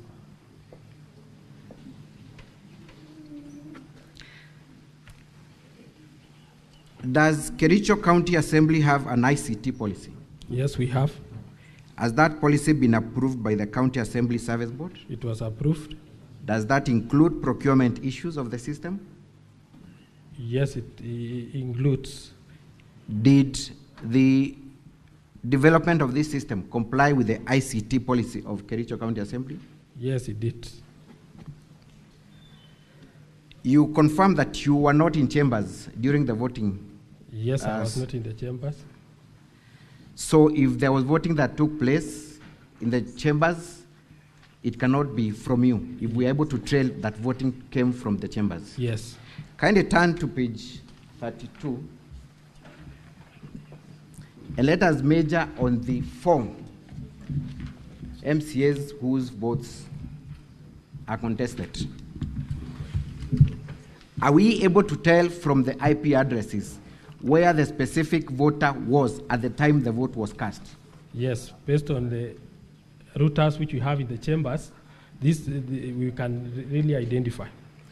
Kindly proceed and indicate specifically the 4 MCAs, where were their votes cast from? What volume are we looking at? For the first one, it was cast for volume 4A, page 31. For Cheplanget, 4A of the County Assembly's documents? Yes. At page? Page 31. Page 31. Yes. Kindly take us to the first IP address. That is the one for Cheplanget. Cheplanget 41, 13, 139, 237, 129, which is our static IP in the chambers. Give us the specific entry for the sake of the senators who are. Second last. The second last. So the second last entry, yes, is an IP address. A static IP address which is within our chambers. Within your chambers? Yes. So that vote then must have been cast from chambers. Is Inside that correct? Yes. Were you in chambers to cast that vote? No, I was not. Let's go to and who cast that vote? Are you able to tell the specific member who cast that vote? Honorable Hilary Pasuben. Hilary is the one who cast that vote? Yes. From chambers? Yes. Let's go to the second MCA that purports they did not vote and that you're the one who voted. He used our page 32, the first MCA from Kapkatet. He used also a router in our chambers, that is 105. We are using the Safaricom fiber, and we have the routers in the chambers to assist members access, and especially when we are running live broadcast for the Facebook page and YouTube. That's why we have a static. The static is the one which doesn't change. So we are using that one to avoid disruptions when there is a live stream. Again, you confirm that that vote was cast from chambers? Yes. And you were not in chambers? Yes. That is page 32, first one. The first entry at page 32? Yes. Which member cast that vote? Amos Pereira. Amos Pereira. From chambers? Yes. Let's go to the third one. The third one is within the chambers, within the static IP. Which specific MCA? Martin Cheriot. Martin Cheriot. Yes. Second last. Second last. Page 32. The second last entry at page 32? Yes. Where was that vote cast from? From the chambers. From the chambers, which you were not in? Yes. The last one? The last one.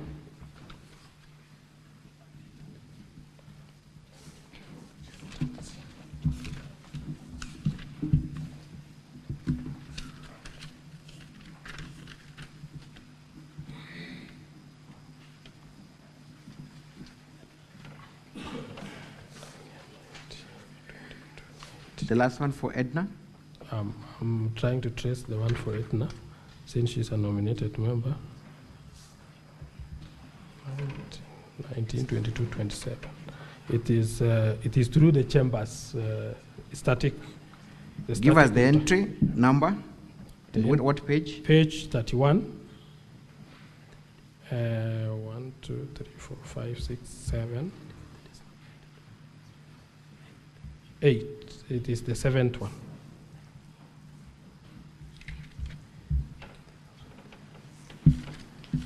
Etna. So it's Honorable Etna. What entry number? Entry number from the bottom is number 6 from the bottom. Number 6 from the bottom. Yes. And again, you confirm that that vote was cast from chambers? Yes, I do. Thank you. Now, was the electronic voting done through the website so as to be affected by where the website is hosted? No. So the hosting of the website has nothing to do with the voting? But where we have hosted, because it must be accessed through the database in our hosting site. But could where the website is hosted affect the voting system? It didn't. Has any material been produced by the team for the governor showing that there was compromise from the host of the website? No, not in my knowledge.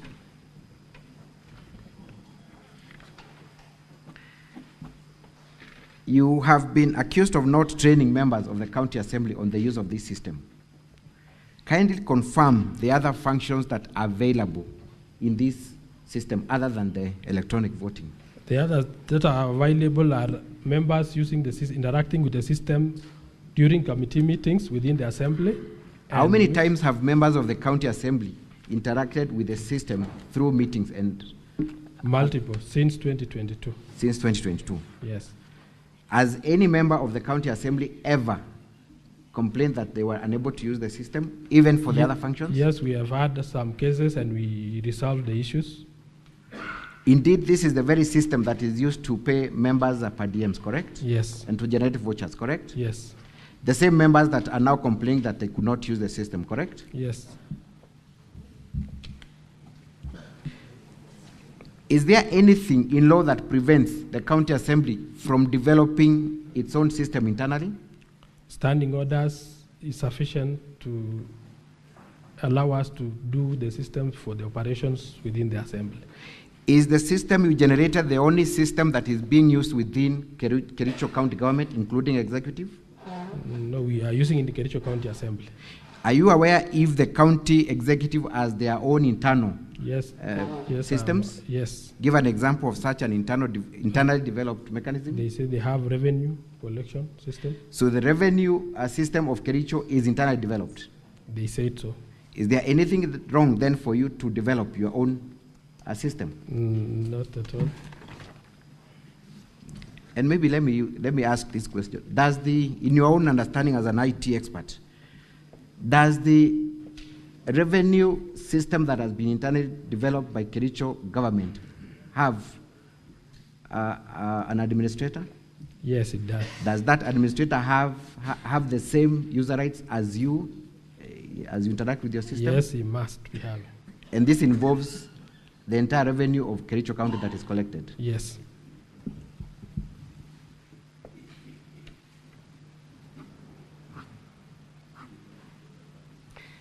Let's talk about the data that you presented as audit logs for the voting system. Yes. Other than what you printed, is the raw data still available on the system? Yes, that is untampered with, that is uncopied? It is. It is? Yes.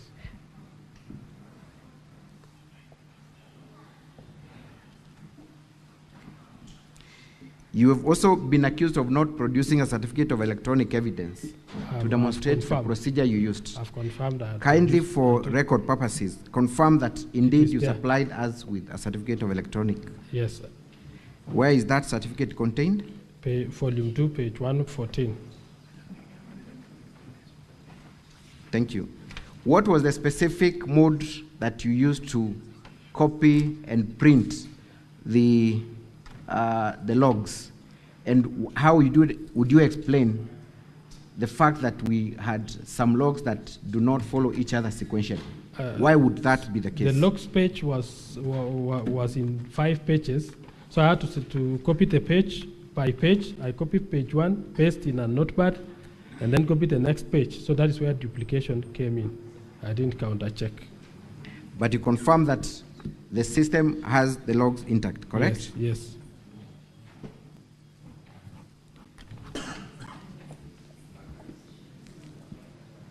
Does the system audit show that there were votes that were received from any other court apart from the county assembly's chambers? No.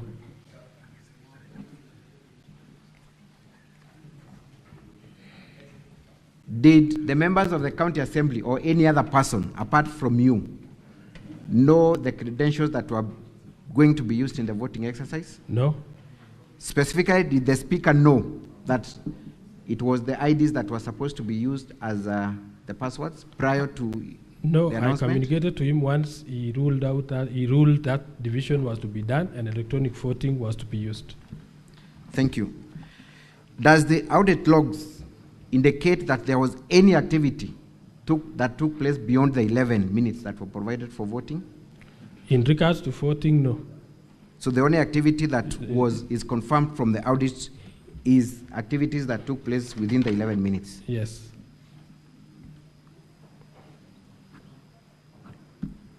Who gave directions for extension of voting time from 5 minutes to 11?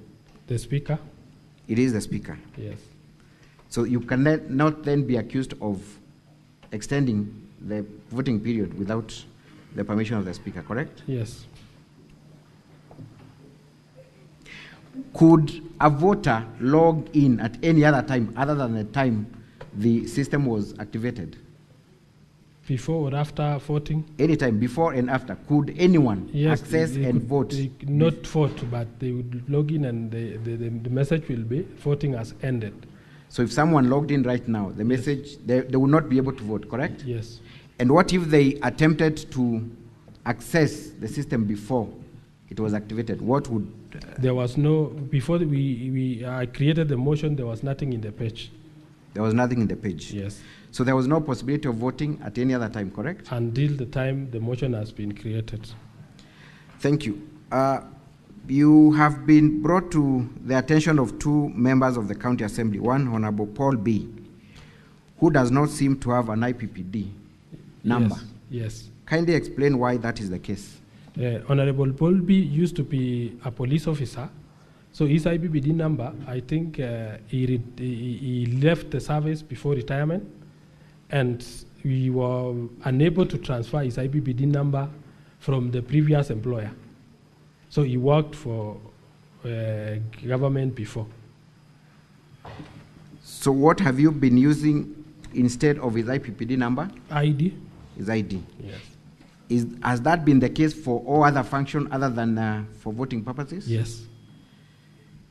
Explain also the discrepancy with Honorable Dora. Even Dora, she was working with a government institution, but transfer of the file was not successful. So we haven't received a IPPD number linked to Kericho County Assembly. So for all other functions, you still do not use a IPPD number? Yes, we don't have. So was there anything wrong for you to use ID instead of an IPPD number as the user? In that case, no. Thank you. Lastly, Mr. Wanyama yesterday, in front of this house, stated that he was able to vote after the system was closed. What would you say? You only fought for an active motion that has been created, but not in the motion that has ended. Could Mr. Wanyama then be able to vote? By that time, I had created a demo page, which we wanted to come and use in this demonstration in case it was asked. So I was trying to create a page, not a motion for demo. I had indicated it's a demo page, and use the credential of two honorable members because the information was with them. I hadn't changed the login details from the username and password. So for demonstration purposes, I was in a process of doing that, but when I realized somebody is trying to get into the system to do another place, that is when, as system administrator, I removed the page. So the demo page, in my understanding, could be a dummy page, correct? Page. It was a dummy page. It has no effect whatsoever? No effect on the votes whatsoever. Thank you, Mr. Speaker, sir, and that is all for this witness. Unless the honorable senators have any questions? No, honorable senators, you may ask questions and seek clarifications either direct to the witness or to counsel. You need to do that under 2 minutes. Senator Veronica Maina.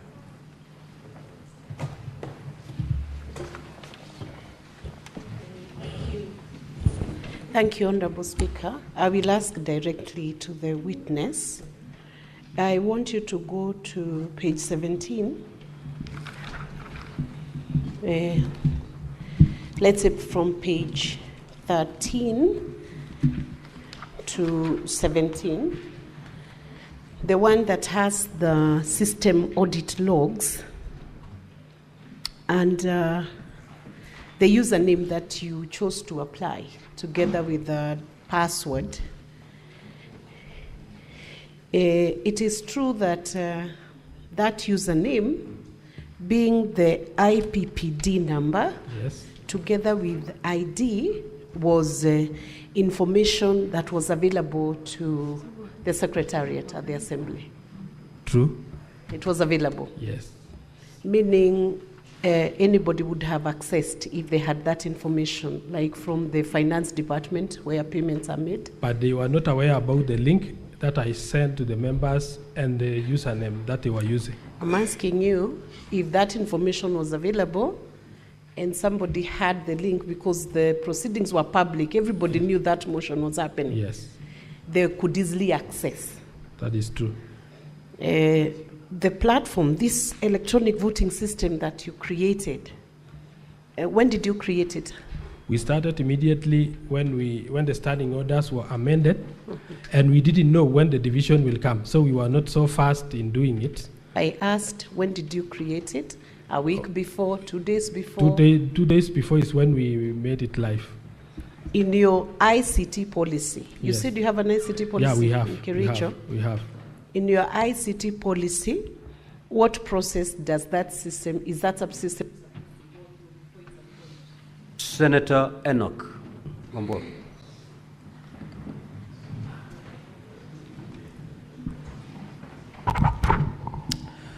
So thank you, Mr. Speaker. Mr. Speaker, I will ask my 2 or 3 questions to the IT experts. First, I want to know whether the IP address is assigned to a gadget or to an individual. The IP address, under the IP address, the first two numbers, that is like 105.106, is assigned to the network. That is to the network. Then the rest is assigned to the gadget. Mr. Speaker, I asked that question because I also have some knowledge on IT. It is impossible to get more than one login using the same credentials at the same time. If you have logged in using whatever password you have used or whatever IPPD address you've been assigned, you have to log out and log in afresh. That is true. You cannot log in twice at the same time. And yet I see on page 13 of volume 4A, there is a person that has logged in twice at the same time, voted 2 seconds later, and until this document was brought to us, that person is still logged in. They did not log out. I want to understand from the IT expert, how is it that there are some people that logged in and logged out? Senator Kathuri.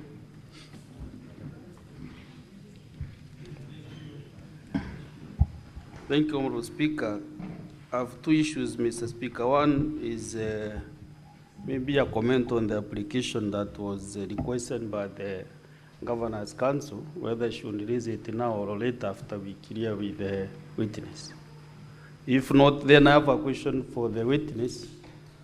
He has alluded to the fact that this system was never tested before by the MCAs. And you know, not everybody is an ICT expert. Actually, it is today I'm learning that Senator Wambua has some knowledge in ICT. I thought he's just a journalist. Myself, I'm an environmentalist, so I'm not an IT expert. Therefore, I'm asking the administrator of the system, why did you not test the system with your client, the MCAs, before you went to the vote? Because for sure, even ourselves, we have a system in this house, but we didn't even some orientation when the system was installed in the both houses of parliament. So why did you go that route? Did you put this system just specifically for the vote of the impeachment motion? And if you are not accurate or you are not sure whether it will work, or members will be able to use it, why couldn't you go the manual way? Because members were in the chamber and they could have voted in a very verifiable manner. Thank you, Speaker. Senator Onyonka. Senator Richard Onyonka. Thank you, Mr. Speaker. I wanted to go back to the clarification I wanted to seek. You made a presentation and I got halfway through and I felt I actually didn't get what I expected you to educate me on. How many people, according to you, voted? 33. 33 people? Yes. Okay. Senator Mungatana.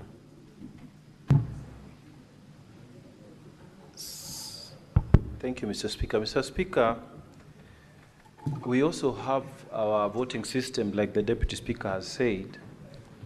What is not clear to me is that how, and I want you to clarify to me, we are 47, like you are 47 yes. in your place when we are doing some voting. And we take only like 2 minutes. When the system starts operating, it's like 2 minutes, 60 seconds. In fact, 60 seconds, everyone has voted.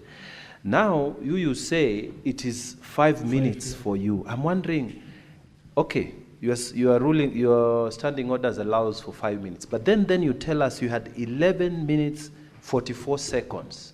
What was happening in between here? Is this system really foolproof? And then you say you are camping in the system as the systems administrator. Is it really foolproof? I want you to clear to me and make me confident that there was nothing fishy going on between that period of time. I submit, Mr. Speaker. Senator Kajuang. Mr. Speaker, for the record, I'm an IT expert with verifiable credentials and background. Mr. Speaker, my friend in the profession, there are 4 MCAs who it is contested that whether they voted or not. 3 of them, Chepkirui Edna Tonui, Bosubet Kibet Hillary, and Martin Kiplangat, had the same IP on voting, 41, 139, 237, 129. Could you explain how that occurred? And if you are challenged to provide the MAC addresses of the devices that we're using, are you able to provide that to differentiate the votes of the 3? And then finally, I listened in amazement as Counsel for County Assembly say that they copied and pasted logs. Mr. Speaker, in 2017, a similar matter came up before the Supreme Court. It was established that logs can only be verifiable if they're extracted in the presence of both parties. And so, Mr. Speaker, it's very difficult to admit logs that have been generated by one party, copied and pasted, and where counsel even admits that there are errors as far as they are concerned.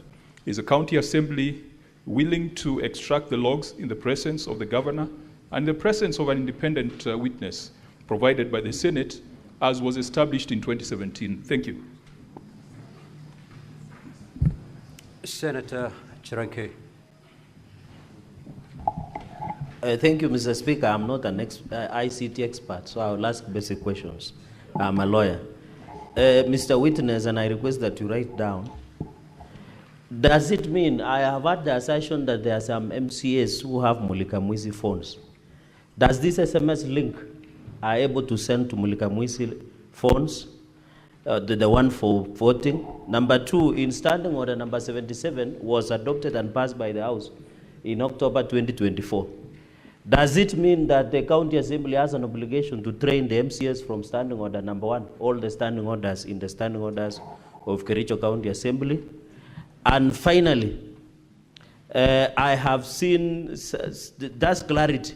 Does it mean the IPPD and ID numbers that belong to MCAs through the Speaker, does it mean that those numbers are available to the public? Public meaning people who work outside. For example, does the governor and the county government, the county executive of Kericho are aware of the IPPD and ID numbers of the MCAs within the county assembly? And finally, Speaker, on this issue of, you have seen on volume 1, page 6, that there are some MCAs who did not go with the phones into the chamber. After the adoption of Standing Order 77, were they aware that they were supposed to receive their links or SMS links in their phones? I yield, Mr. Speaker, sir. Senator Mogeni. Yes, sorry, I just want clarification, page 31. Did you say that the IP address that looks similar, these MCAs voted from the same gadget? We have the static IP within the chambers. Did they use the same gadget, the same laptop? These three who were assisted? With the static IP, it can allow multiple users to log in using that static. It doesn't. The same gadget? Maybe the person who was inside the chambers can confirm how they voted. Okay. If you were to assist one MCA, roughly how many minutes does it take? One who doesn't understand the system. Like a minute. A minute? Yes.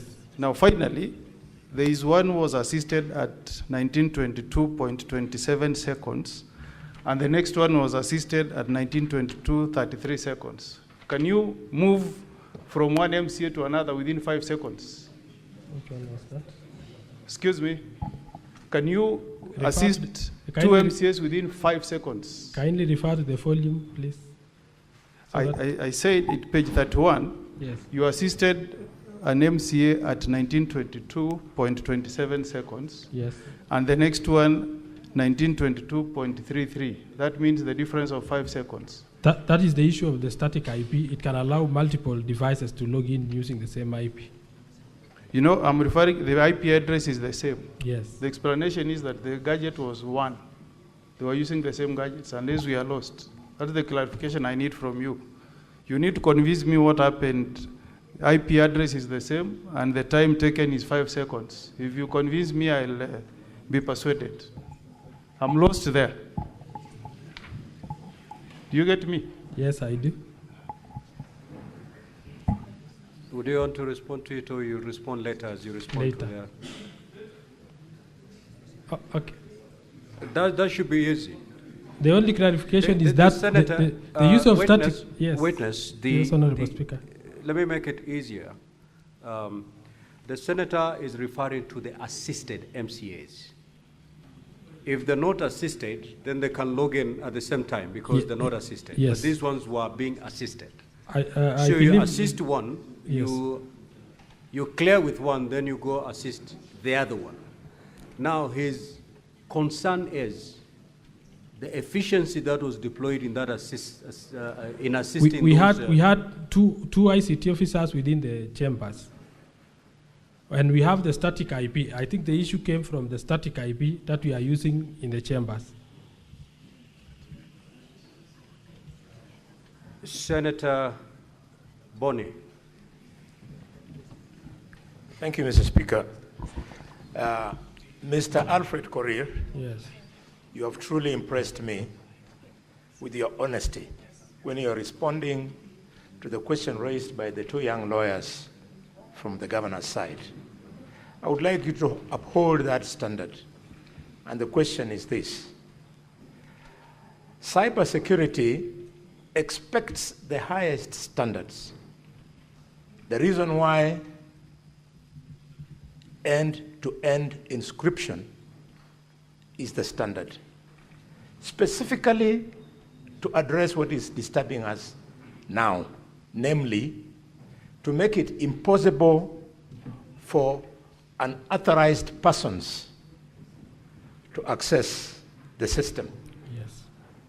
So given that you honestly accepted that your system is not foolproof, do you still want the Senate to use your evidence to remove the governor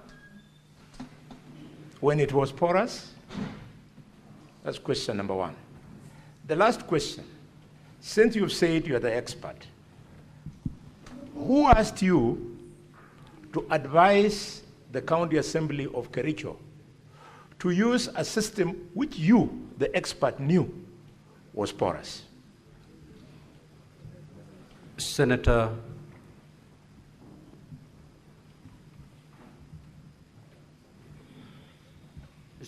Beatrice Akinyi.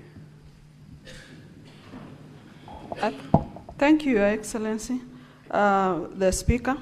Other than policies of the Kericho County, e-voting systems must comply with other national existing legal and regulatory frameworks. Is there any nationally that you think you may not have complied with?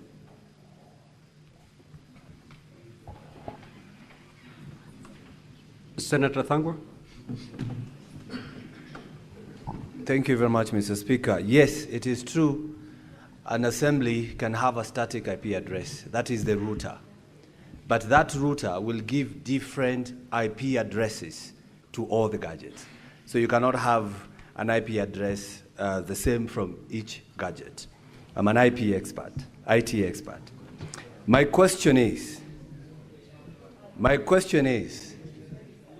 yeah, verified. My question is, it is hypothetical, Mr. Speaker. From the IT department of Kericho Assembly, can you recommend your system to IEBC so that probably they can use this system in the next general election? That's one.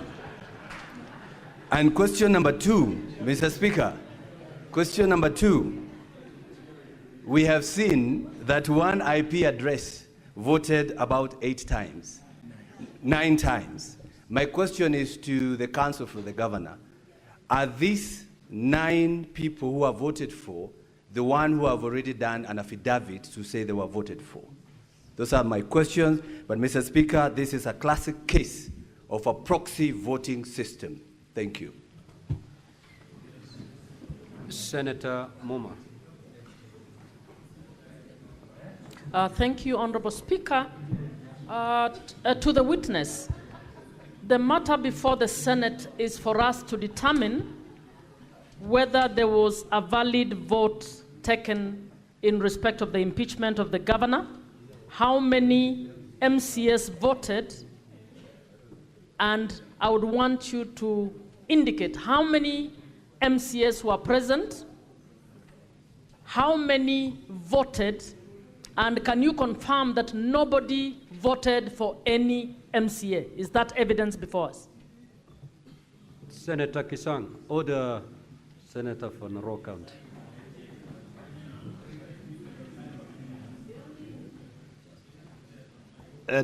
Thank you, Speaker. Speaker, mine are 2 questions. Question number 1 is, who made the decision to use a system that had not been used before on a critical matter like this?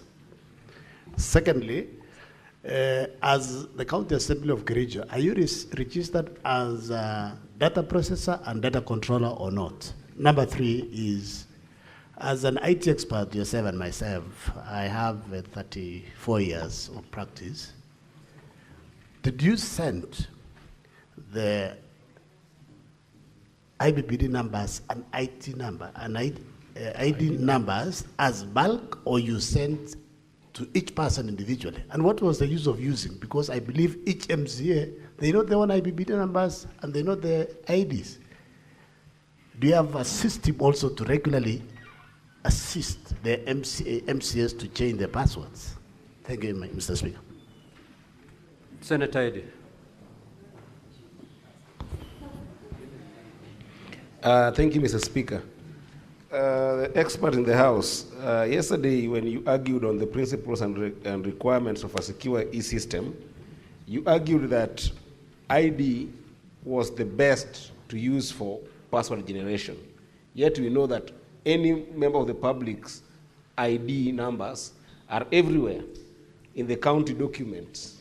So why was there no other, or do you have any other way that you could be able to have given password access? For instance, generation of OTPs, so that it is a second layer verification. Number two, this was the first time you are adjusting the existing system to a voting system. And therefore you say that you designed this system to meet that in the shortest time possible. In an event where Senator Kajwang has asked for us to access the logs, and the governor said to access the logs, in an event where you cannot share with us that, can you share with us a rational unified process, especially looking at the project duration and software increments that you did? Can you share with us that in this house, or can you take us through your RUP process? Senator Lelegwe.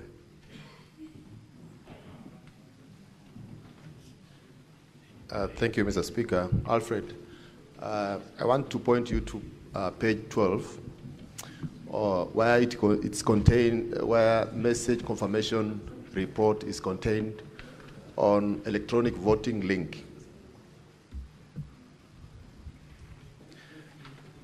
In that page, I wanted you to confirm whether that link is manually or system generated.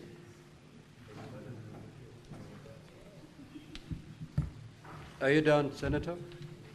2, if it's system generated, why is entry number 13 a 25-digit number while all others are 24-digit number? Senator Chute.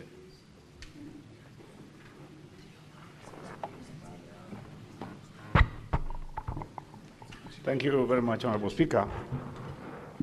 To the witness, it is your evidence that you said each member takes a minute. And on page 29 to page 32, 9 persons voted on the same IP address.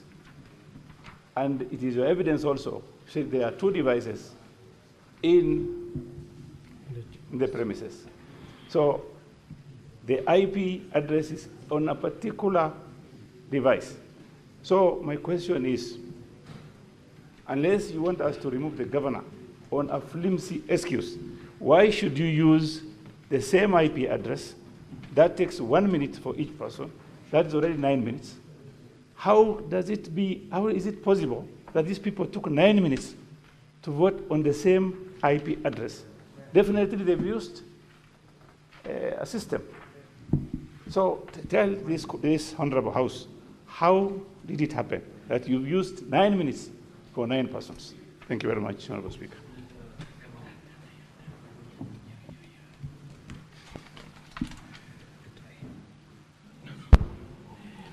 Thank you very much, Mr. Speaker. Mr. Speaker, I wanted to know from the witness, for how long have they been using the electronic voting system in the County Assembly of Kericho?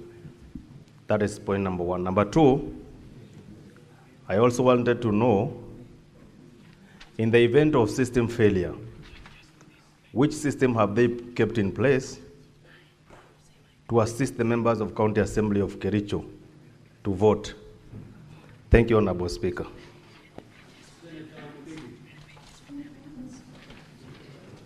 Thank you, Bwana Speaker.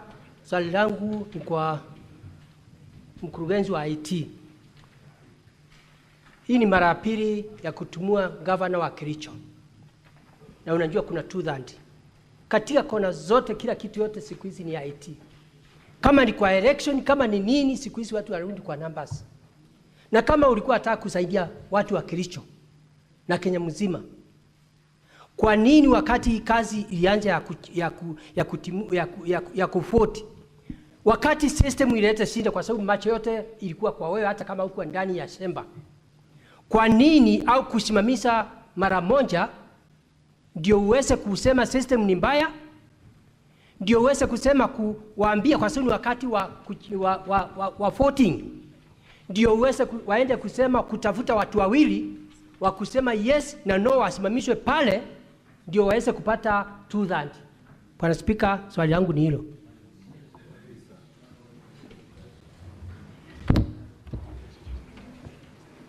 Thank you, Mr. Speaker, for this opportunity.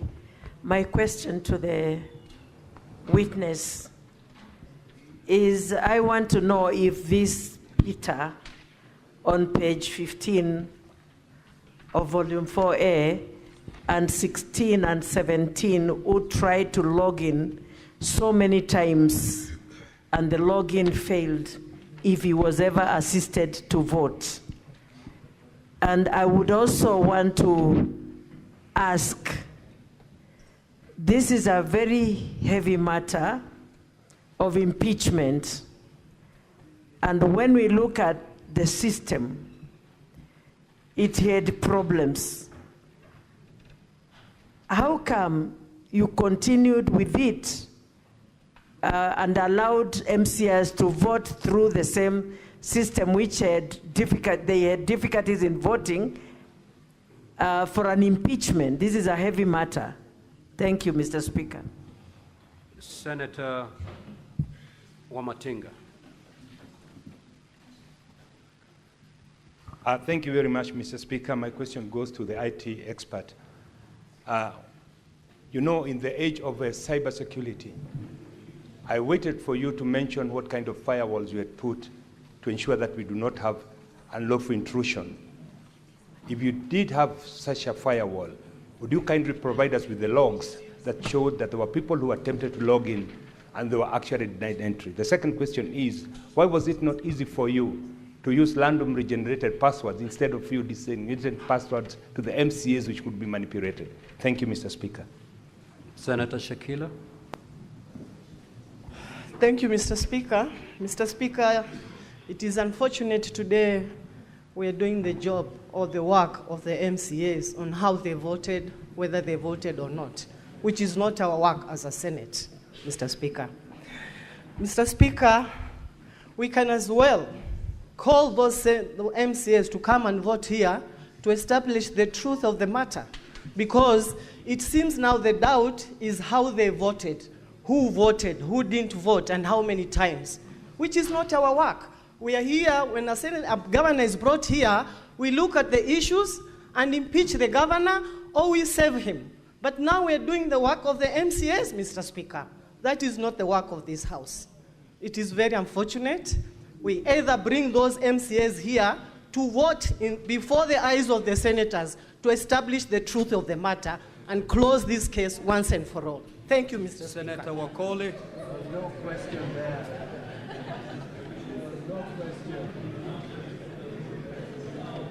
Asante. Order, honorable senators. Senator Wakoli, you may proceed. Mheshimiwa Spika, kulingana na mawasilishi ya mawakili, kumekuwa na mtafaruku kwamba kuna wale walipiga kura kupitia simu na wengine kupitia vipatakalishi. Langu ni je, ama kwa Wakenya waelewe, ni kina nani walipiga kura kupitia simu za rununu na wangapi walitumia kompyuta? Pili, kulingana na uweledi wa mtaalamu huyu, kuna thibitisho kupitia kanda ya video kama sasa jumba la Senate wa Kenya wanafuata moja kwa moja. Kuna thibitisho kwamba waliopiga kura walikuwa ndani ya jumba la County Assembly, ama ni wapiga kura hewa ambao tu kupitia nambari ulizosema wanathibitishwa? Na mwisho kabisa, wewe kama mtaalamu, iwaje hauelewi mfumo, mbinu ama sheria ambazo zapaswa viongozi katika jumba la county kupiga kura? Asante Mheshimiwa Spika. Senator Morango James. Asante sana Mr. Speaker. Nilikuwa nimezima kwa sababu swali lilikuwa nataka kuuliza lilikuwa na Senator Wakoli. Take your seat, Senator Methu. Mr. Speaker, sir, I would just want to confirm from the witness who is on the stand, and the witness has taken an oath. There are so many documents here. The witness on the stand has sworn with the Bible. Mr. Witness, just a confirmation. Is it your position before God and before the Senate that indeed 33 MCAs voted or 28 MCAs voted? That would be my first concern. And the second one, do you actually also know the implication of the oath that you have taken before this House if it is later found out, indeed because it can be found out, that not 33 MCAs voted and 28 voted? Do you actually know the implication of that oath that you have taken as a witness before this House? Senator Abbas. Thank you, Mr. Speaker. If you go to volume 4A, page 12, if you look at the bulk SMS that has been sent, if you look at the bulk SMS that has been sent, there are 28 out of the 47. So why did the member send, the witness sent only 28 and not 47 as a bulk SMS? Two, you have 47 MCAs, and I think they are all in the chamber at that time. Where are those who abstained and those who have not voted against the governor? Senator Olekina.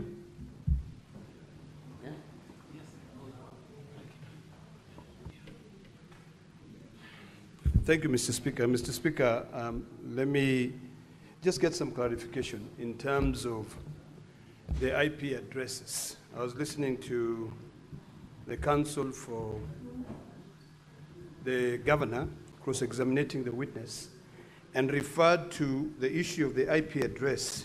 And the first question which was asked, which is what I want clarity, is whether or not one device or two devices can use the same IP address. That is the question.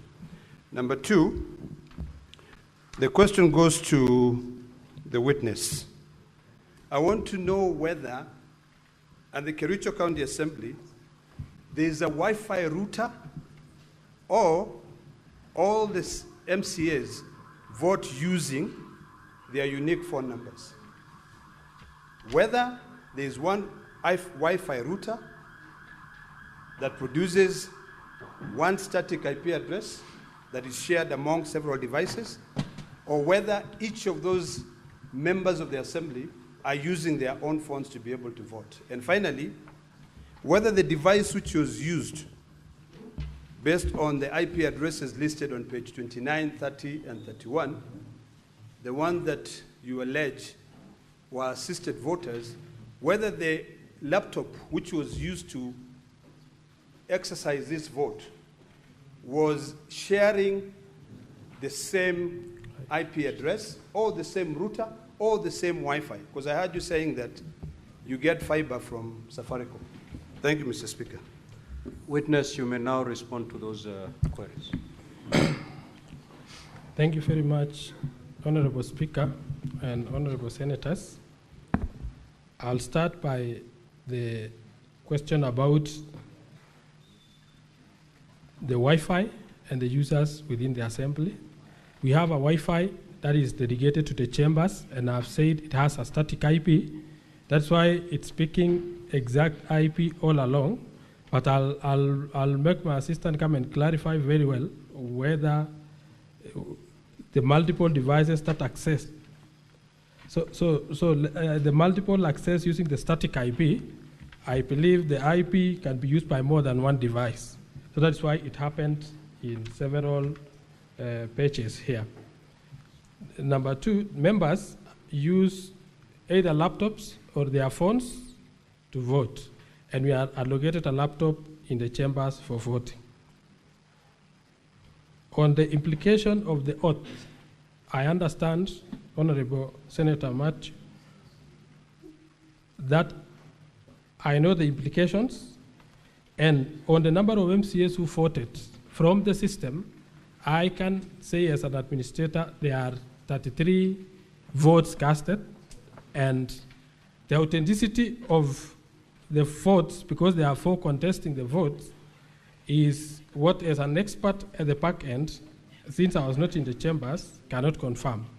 When the members take their stand, they will confirm whether they voted or somebody actually voted on their behalf. On confirmation of votes within, that one I think I've talked about. There is an issue about the firewalls, and I can confirm. Mr. Witness, is it possible to mention the question that you are responding to? The senator who asked the question.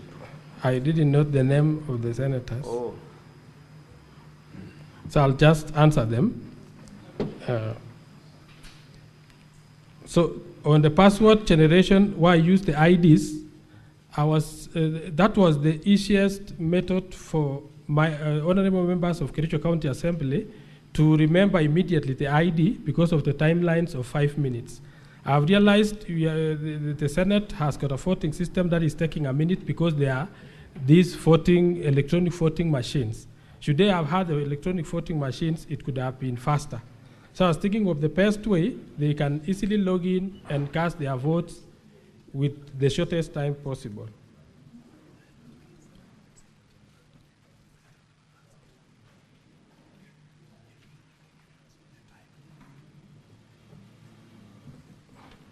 The issue of alternative voting when the electronic system failed is available in the standing orders where they could have taken a roll call, but at that time the results didn't indicate that there was an error or there was a problem with the votes since it recorded 33 votes.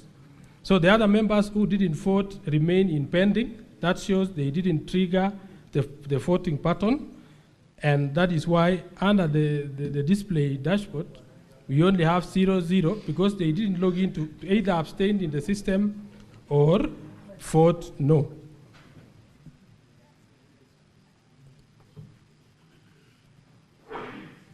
I think I can answer those ones.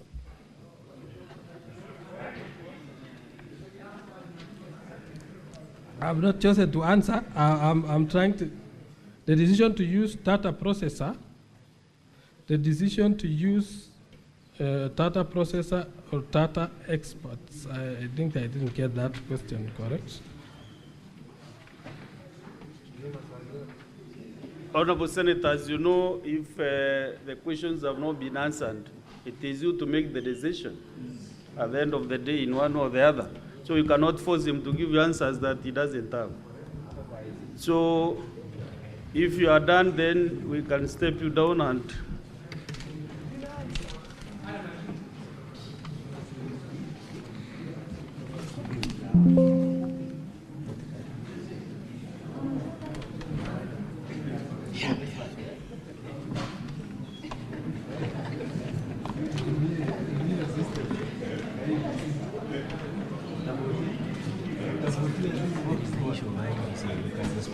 yes, order, senators, order.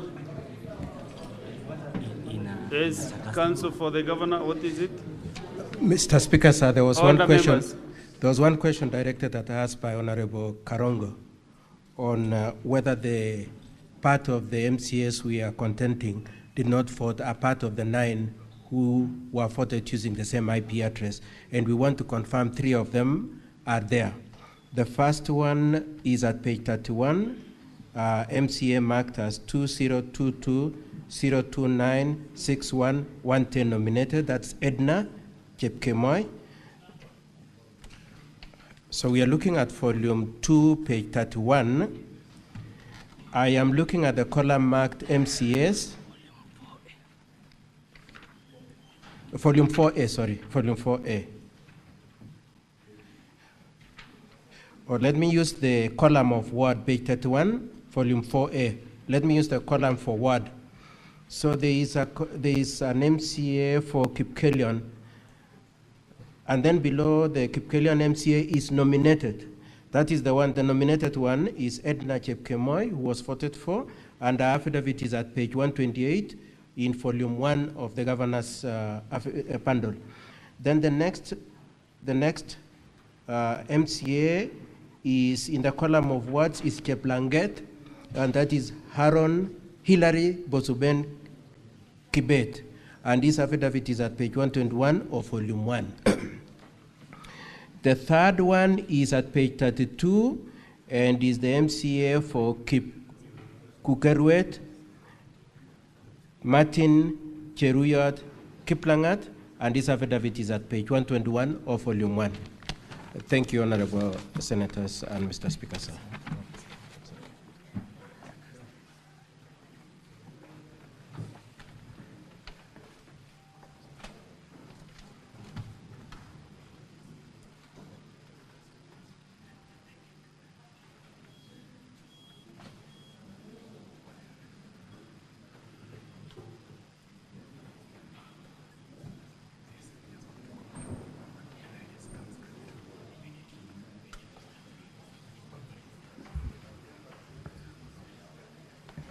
Well, I was of the impression that the main witness will maybe take time to respond to the many queries, but I'm told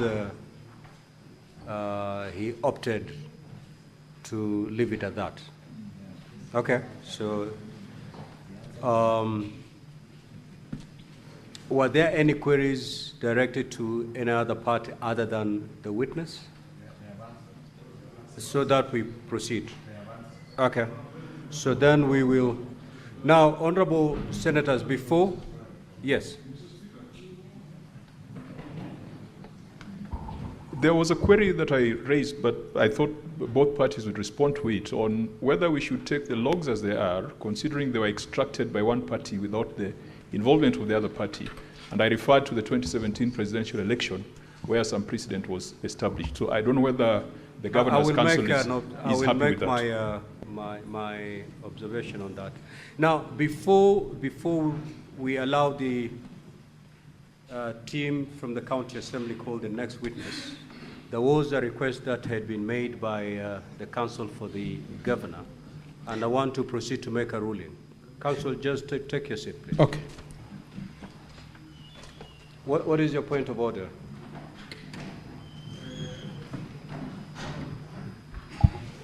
Honorable Speaker, before you make that ruling for the application which was sought by the Governor's Council, Mr. Speaker, in your ruling yesterday, you indicated that Senate will make some determination on threshold before voting on the main impeachment charges. Mr. Speaker, listening to the witness, the examination in chief, the close examination, the examination, and also maybe point of clarification from the senators. Honorable Speaker, before we make this decision tomorrow, whether there was threshold in the County Assembly, we didn't need an expert, Honorable Speaker, to assist us to verify the information that has been brought to this House, Mr. Speaker.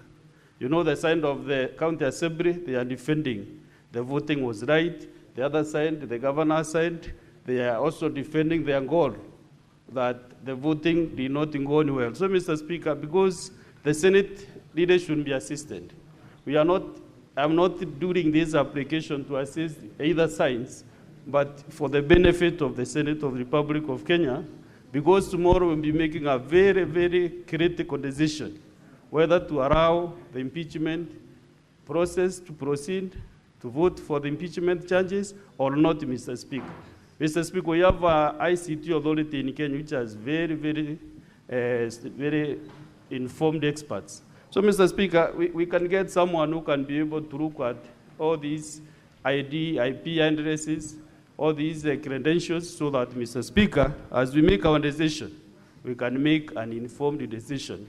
So if we get a neutral expert, then we can be better pleased, Honorable Speaker. Thank you. Now, Honorable Senators, this is my ruling on the request made by the Council for the Governor, and also to address the concerns raised by Senator Kajwang and also the Senator from Meru. Now, Honorable Senators, at the start of the proceedings this morning, Counsel for the Governor, Mrs. Katwa Kigen, and Peter Wanyama made an application to be allowed to call the expert evidence of one Mr. Job Okun Oguya, whom they claimed to be an information technology expert. Council sought to be allowed to rely on evidence on behalf of the Governor on the report prepared by the said Mr. Oguya on 25th of August 2025 and his affidavit sworn at Nairobi on the 27th of August 2025. Now, Council for the Governor asserted that they had served the Council for the County Assembly by email with a report and affidavit sought to be relied on, and that the hard copies were available for circulation to honorable senators. Council for the County Assembly opposed the application, arguing that this was an attempt by the governor's side to introduce new evidence at this late time during the impeachment trial, and that this would be prejudicial to the County Assembly's case. Honorable Senators, you will recall that I undertook to make a ruling on the application after having sight of the document sought to be relied on by the Governor. I have since had sight of the documents. They are contained in a bundle titled Volume 5, His Excellency Eric Kipkoech Mutai Defense, Response, Affidavit of Okun Job Oguya. In the affidavit, Mr. Oguya deposed that he holds a Bachelor of Science, Computer Science degree from Kenyatta University, having graduated in the year 2014, and that he's currently the project consultant, Security and Networks at CyberHub Systems, with the mandate to provide high-level threat detection penetration testing for clients. He further deposed that he was requested to analyze the extracts of the system audit logs, which are contained in Volume 4A of the County Assembly documents, and was also given the affidavit of Mr. Alfred Kimtai Korir, contained in Volume 2 of the County Assembly documents, to make observations on the matter. Honorable Senators, Mr. Oguya deposed that he undertook a cybersecurity audit of Kericho County Assembly electronic voting system and made observations contained in a report, which report was also attached. Now, Honorable Senators, recall that yesterday, in disallowing the preliminary objection raised by the Governor's side, contesting the voting system and the threshold of the vote at the Kericho County Assembly, I ruled, among other things, that no summary determination of this matter is possible without these witnesses taking the stand to give evidence and being subjected to cross-examination in the usual manner. I further ruled that the only way for the Senate to determine this question is to receive evidence on the matter, evaluate the same, and make a finding one way or the other on the preponderance of evidence. Now, Honorable Senators, Rule 10 of the Rules of Procedure for Hearing and Determination of the proposed removal from office by impeachment of a governor provides as follows. The Senate may, at the request of the County Assembly or the governor, invite or summon any person to appear and give evidence before the Senate. Rule 2 of the said rules make it very clear that the impeachment proceedings are an investigation to determine whether the particulars of the allegations against the governor have been substantiated. Now, honorable senators, on the basis of the importance of the question on the voting system and the voting process that was undertaken, and noting the ruling that I made yesterday, and on the strength of Rule 10 of the Rules of Procedure, I will allow the application by counsel for the governor to admit the affidavit by Mr. Job Okun Oguya and his report on the cybersecurity audit on the Kericho County Assembly electronic voting system. I find that the opposition by the County Assembly to the application is outweighed by the need for the Senate to get to the root of the voting system and the voting process. No prejudice will be suffered by the County Assembly if the Senate establishes the truth on this matter. I also note that for similar reasons yesterday, I allowed the County Assembly's application to provide documentation which had been referred in its submitted documents but had not been attached. Now, honorable senators, in allowing the governor to call its expert witness, I direct that the governor's side will have to accommodate the witness within its time as already allocated. The evidence of the witness will also be limited to matters raised in the evidence of the County Assembly. The witness will be subject to cross-examination in the usual manner. Honorable senators, I also wish to make an additional ruling on this matter. It has become apparent from hearing the evidence so far adduced in this case and the examination, cross-examination, and re-examination of Mr. Alfred Korir Kimtai, Head of Information Communication and Technology, Kericho County Assembly, as well as the request by the governor's application to call the expert witness, that the Senate requires neutral, impartial, and dispassionate advice on the matter away from the witnesses of the parties. Indeed, this was referred to by Senator Moses Kajwang, MP, when seeking clarification from the County Assembly witness. Senator Kajwang reminded the Senate of its power to summon any person to assist it in its investigation in an impeachment process. The Senate has indeed invoked this jurisdiction before. For this reason, therefore, I direct the Office of the Clerk to immediately contact the Information Communication Technology ICT Authority of Kenya and request the authority to provide the Senate with 2 ICT experts to come and assist the Senate in this matter.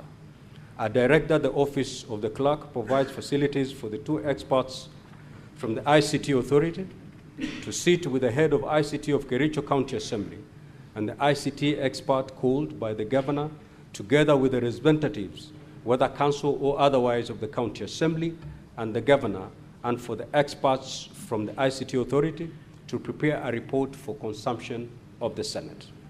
The report, which must be brief and concise, should be submitted to the Office of the Clerk of the Senate not later than 6 p.m. today, Thursday, the 28th of August, 2025, and must answer the following questions. 1, did an electronic voting process take place using the system?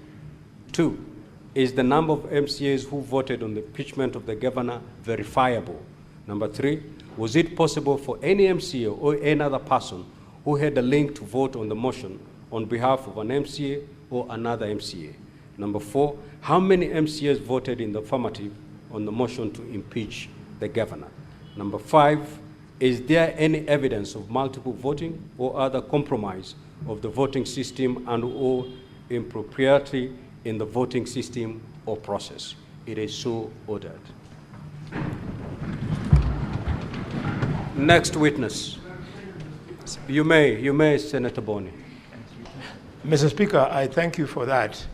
And my mind is telling me there is something that the parties might lose if we only receive a written response to the issues you have raised. It might offer them a better opportunity, Mr. Speaker, if we allow that expert takes the witness stand, so that besides responding to the 5 issues you've raised, the parties be given an opportunity to interrogate him further. I believe if we do that, we'll better be enriched, Mr. Speaker. The only person who can table this is the one who would have prepared it And he can only do that when he takes the oath, tables this, go take us through it, and if you need to get any clarification from the experts, you certainly will be at liberty to do so. Thank you. Next witness. Sorry, Mr. Speaker, before the next witness comes, may I request that you direct the governor's side to give us a copy of their expert affidavit and report? We don't have it. One was transmitted to you via email, but you can be served with a hard copy right now. Thank you. You may proceed to exchange documents. Let's hear the next witness.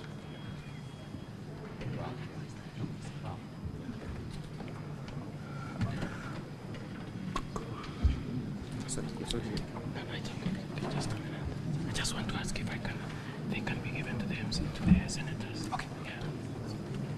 Ask the question first.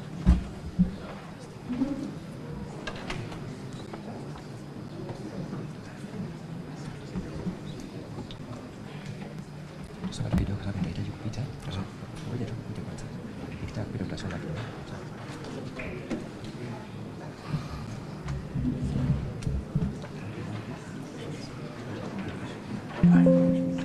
Yes, Counsel for Governor. Mr. Speaker, so I was requesting if the hard copies of the said report can be given out to the honorable senators. Absolutely. Thank you very much.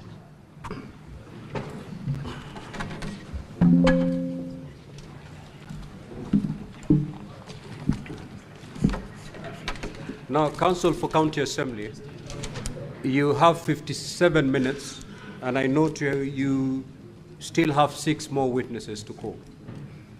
So apportion your time accordingly.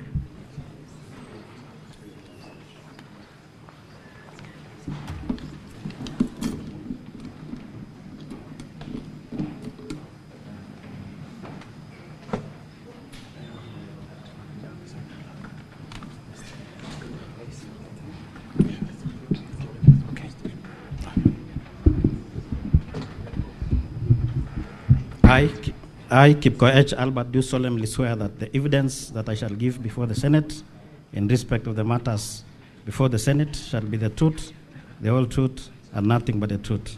So help me God. Thank you, Mr. Speaker. We now wish to move to the next limb of the impeachment motion, which will be about the alleged theft of public funds. Tell the Senate your full name. Thank you. My name is Albert Kipkoech. Where do you live? I live in Kericho, a place called Kaitui, in Soin Sigawet sub-county. What do you do for a living? I'm a member of Kericho County Assembly representing Soliat Ward.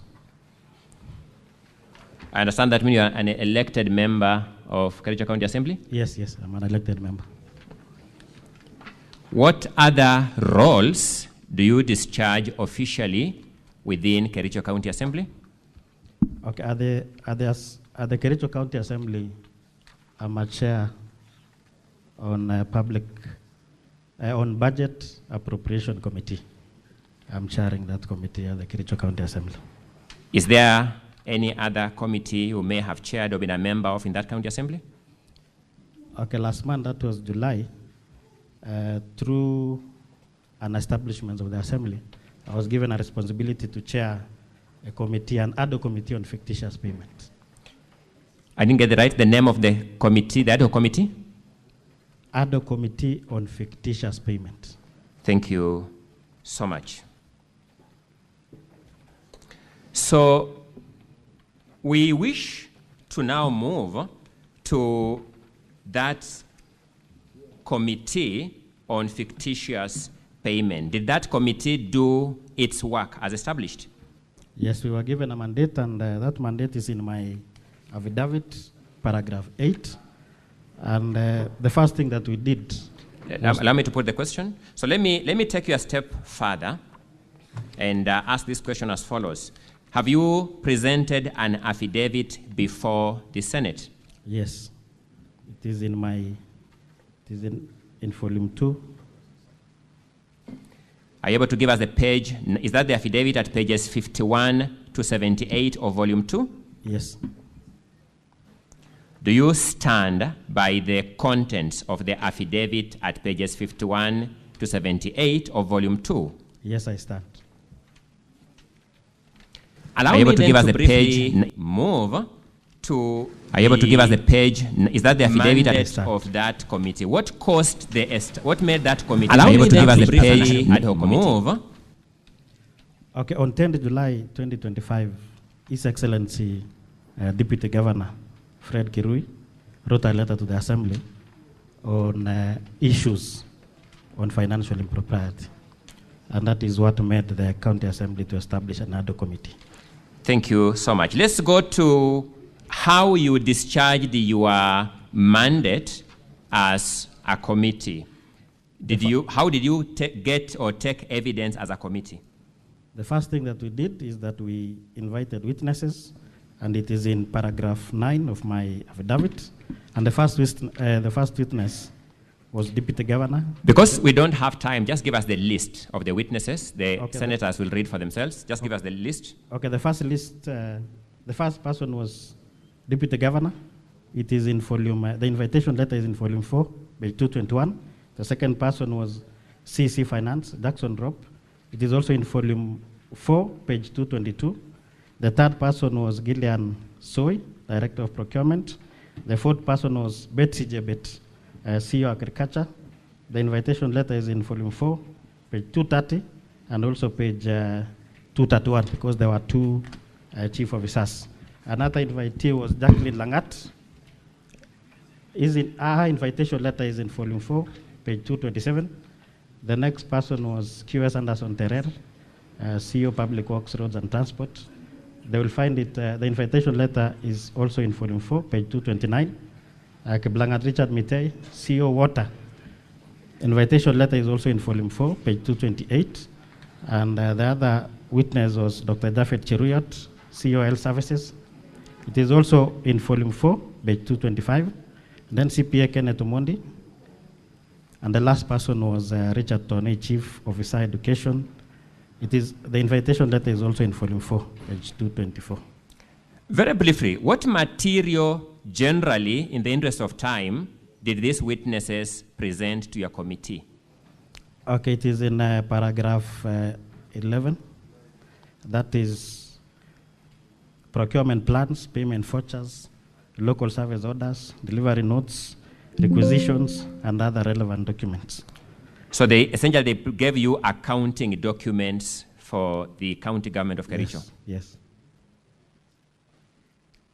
Did this committee complete its work and produce a report? Yes, we produced a report, and that report is in volume 4A, page 108 to page 190. Thank you. Generally, what departments in the county government of Kericho were of concern from the findings of that report? Okay, there were 6 departments. The first one is Land and Physical Planning Department. So let's go step by step. That Department of Lands, what were the key issues from your committee findings?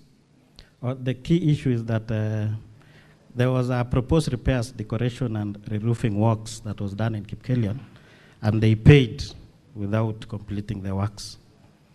That was the first one. The second one in the Department of Lands was public participation.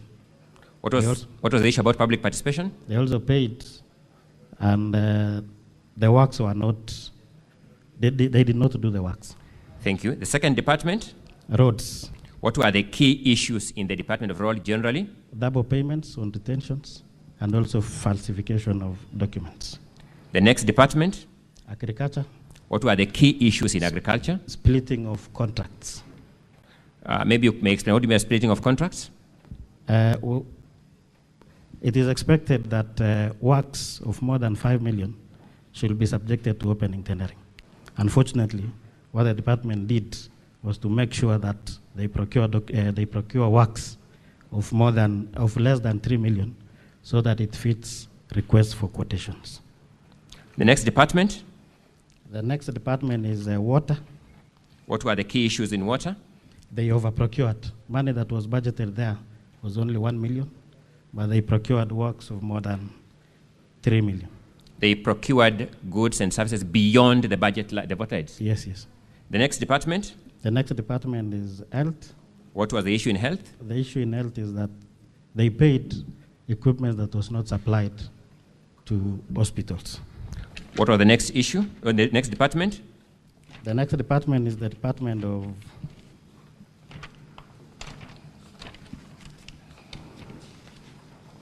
Finance. What were the key issues in finance? The key issues in finance was there was no documents, especially... documents to support or to do what? Yes, to support payment. And I can take honorable members to page 74, whereby there is a table there. For example, Finch Focus Limited. That's enough. I'll come to the specifics in a short while because I can see time is running and we need to manage time properly. Allow us to sample some of these matters, and at this juncture, I'll be asking the ICT team to put for us on the screen the image in volume 6A at page 16.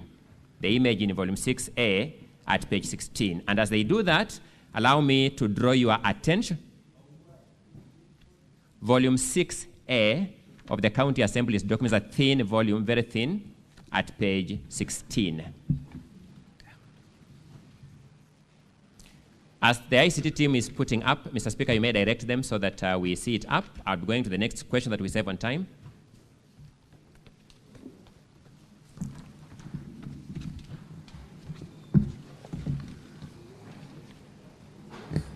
So, to be sequential, let us begin dealing with the Department of Lands, and in particular, the Kericho houses issue. I want you to look at volume 4, witness, at page 87. Volume 4 at page 87.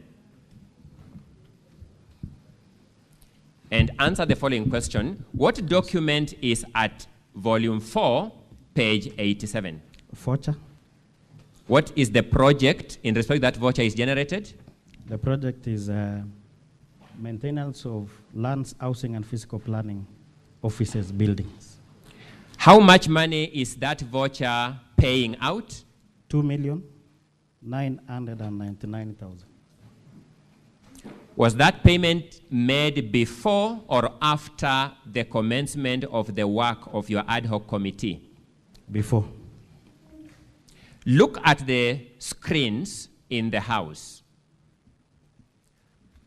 Did you visit the site of that project? Yes, we visited the sites on the 30th July, and we took those No, photos. no, give us a full date. 30th July of which year? 2025.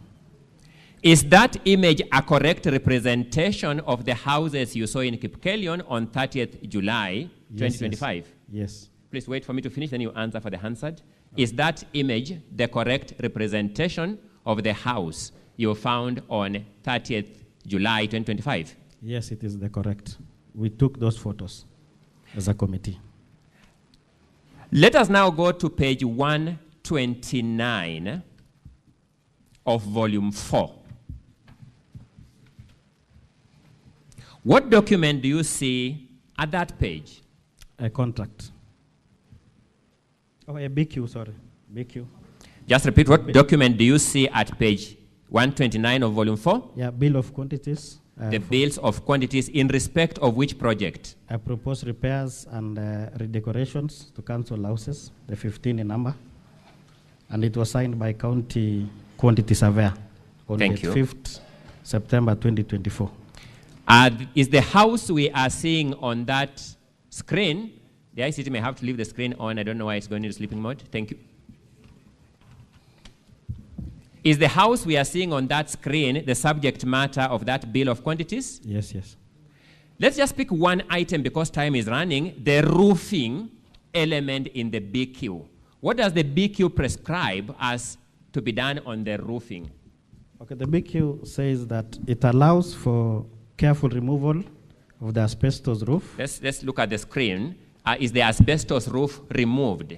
No. Proceed. Okay, it also says that and cut away is directed by the project manager. Is that element of the BQ undertaken from what you can see on the screen? No. Next. Allow for replacement of defective timber work for roofing, for example, rafters and purlins. Was that done? No. Next. Supply and fix pre-painted resin coat 115 profile sheet gauge. Those are resin coat iron sheets. Yes, yes. Is that work undertaken? No. Anything else? Another one is allow for the production of facial board to the pitch board roof as directed by the project manager. I'll stop there because time is running. What is the payment status in respect of this project? It was paid. How much money was paid? 2,999,000. Let us look at the same volume 4 at page 128. What is there is interim payment certificate. Who prepared that interim payment certificate? County quantity surveyor. When is it dated?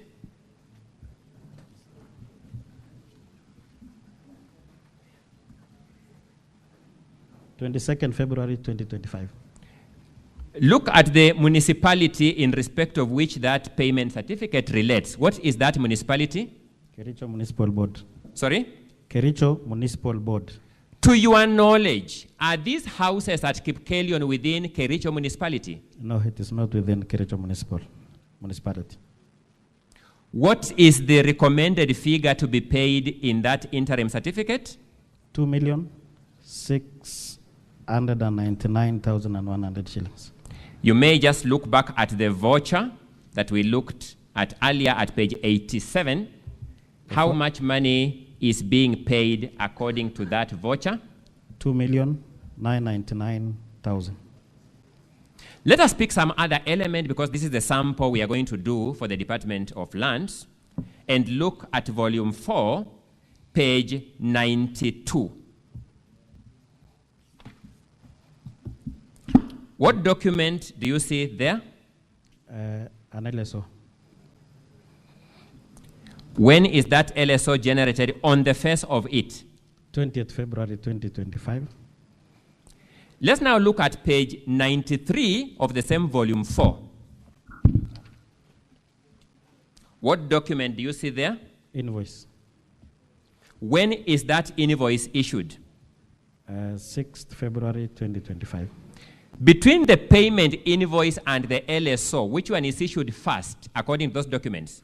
An LSO is issued first before billing. Billing is invoicing. That's the practice. Yes. But those documents, which one was issued earlier?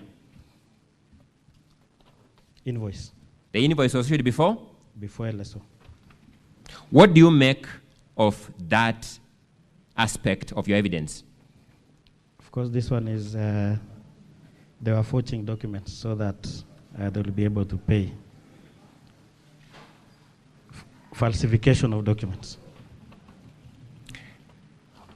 Allow me to then move to the second element from the Department of Lands in the interest of housing, that is the Chelimo settlement scheme.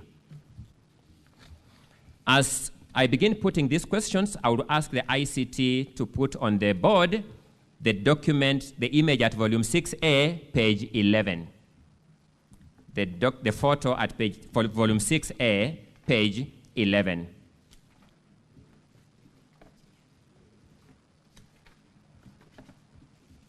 Look at volume 4 on your end, witness, page 38. Volume 4, page 38. What do you see there? A payment voucher. What is being paid for? Provisions of catering services. Provision of? Catering services. How much money is being paid under that, in that voucher for catering services? 2,985,000. Repeat? 2,985,000. 2,985,000 for catering services. Yes. Look at volume 4B. Volume 4B. At page 445.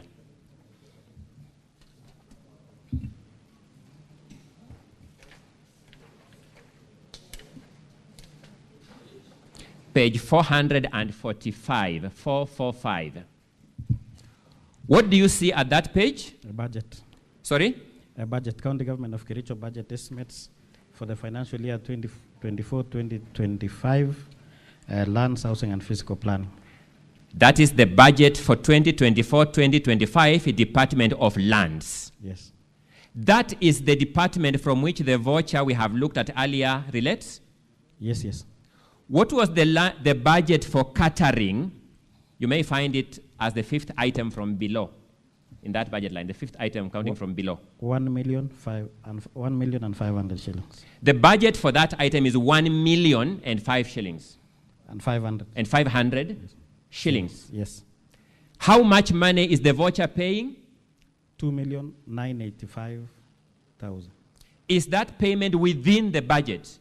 No, it is more than the budget.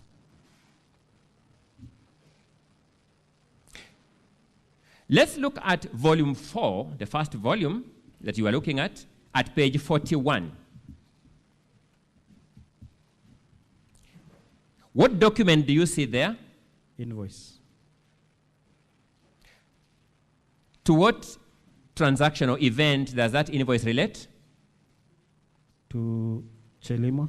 The same transaction we are looking at in this line of questions? Yes, with a figure of 2,985,000. That's the invoice. Yes. Let's look at page 40. Before you go there, witness, my apologies for that. When is that invoice dated? 10th December 2024. 10th December 2024. Now go to page 40. An LSO. Sorry, what document do you see there? An LSO. A local supply order. Yes. This is in accounting terms, the document giving the contract. Yes. When is it dated? It was generated on 20th February 2025. Sorry, let's go step by step. When is it generated? 20th February 2025. Before or after the invoice is issued? After the invoice. The invoice comes first, then the contractual document, the LSO, follows. Is that what you are observing from these documents from Kericho County? Yes, that is I just confirmed that's what you are narrating. So it's generated on 20th February. When is it printed? 25th February. You're looking at the far right-hand corner. Yes. 25th February 2025. When is it signed by hand? 21st February 2025. It is signed by hand in advance of printing. On the face of it? From the document, yes, it was signed before printing. In this transaction, between billing the county and contracting, the county contracting, which one came first for those documents? Billing came first. The county was billed first, then it contracted later. Yes. What do these documents tell you as the chair of that committee? Okay, our observation is that they were trying to do forgery because, as you can see, they were in a hurry to make sure that they have prepared documents for payment. We had, I had requested for volume 6A, page 11 to be on the screen. If you can just be returned kindly, I'll run through them very fast in the interest of time. Let's run to now page 13. We're just observing as we go. Sorry. Yes. What are we seeing in that image? Members of the public. Members of the public. Yes. Look at the invoice at page 41. Is there an element of tents being invoiced in that invoice? Yes, it is there. Hire of 100-seater tents. How many? 5. 5 100-seater tents. Yes. Is there an element of a red carpet being billed for? Yes, one red carpet, hire, 10 meters square. Is there an element of dressed chairs being billed for? Yes, 30 of them. Are you seeing any of those elements in the images I've so far shown the senators? No, it is not there. Let's move to the next image, page 14. Are you able to see something in the background there? Are you able to observe a motor vehicle in that image, perchance? Yes, a motor vehicle. What is it Probox, carrying? 2 speakers. 2 speakers. According to the invoice at page 41, how much is being billed for the public address system? 375,000. 375,000 shillings. Yes, yes. How many days did this activity take? 1 day. Sorry? 1 day. This was a one-day event. Yes. Date 6th December 2024. Let's then look at the same volume 4, page 77.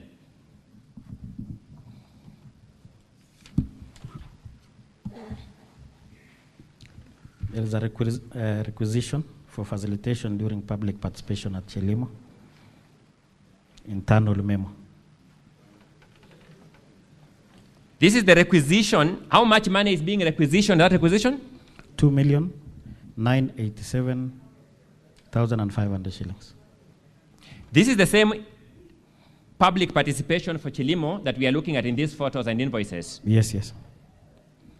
For how many days was the requisition made? 5 days. There's a requisition for 5 days for an activity that took how many days? 1 day. And the public participation was expected to be done on 18th November 2024 as per that requisition. And the invoices say it was done when? The invoice, page 40.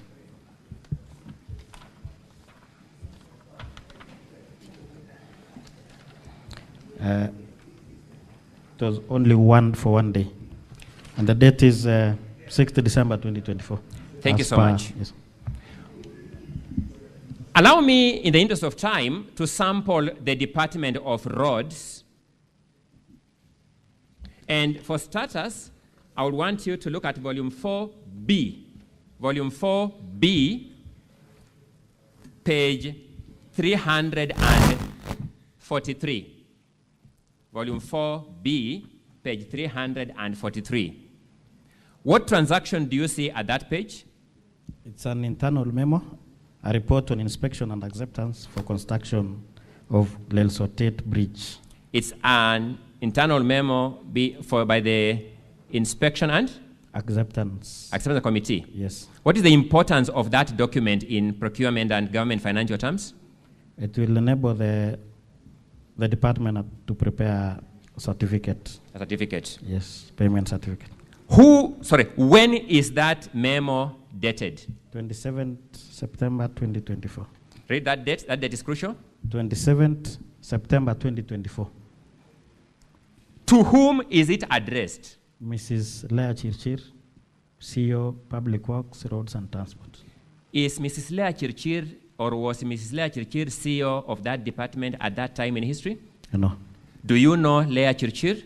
Yes, I know her. When did she stop serving as CEO of that department? 2022. 2022, following the election? Yes. Look at page 348 of volume 4B. What document is there? Internal memo, also for the appointment to inspection and acceptance committee.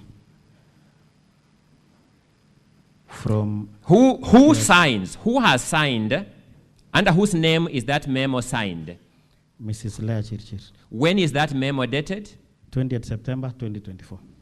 20th September 2024, this department is generating memos in the name of Lea Chirchir. Is she the CEO in that department? As we speak, she is not the CEO. At that time, was she the CEO? At that time, that date? 20th September 2024. Yeah. No, she was not the CEO. Was she working in Kericho County government generally, to your knowledge? Yeah, she was working from 2017 to 2022 as a CEO. In 2024, was she working there? No.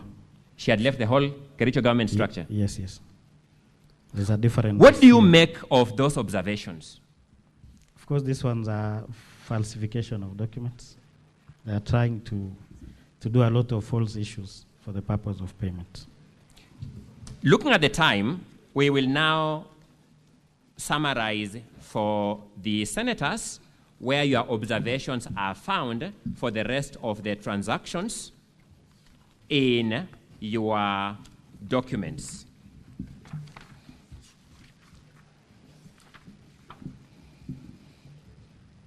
Draw the senator's attention to volume 2, which is where your affidavit is found at page 63.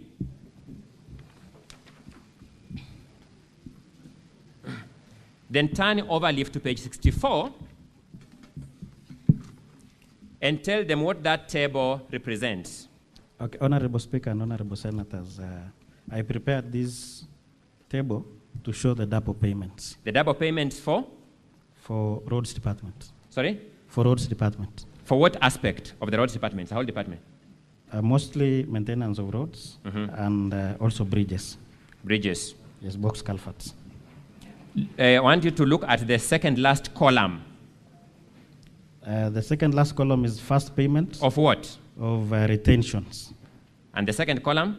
The second payment for the same project, and it's also retention of the same amount.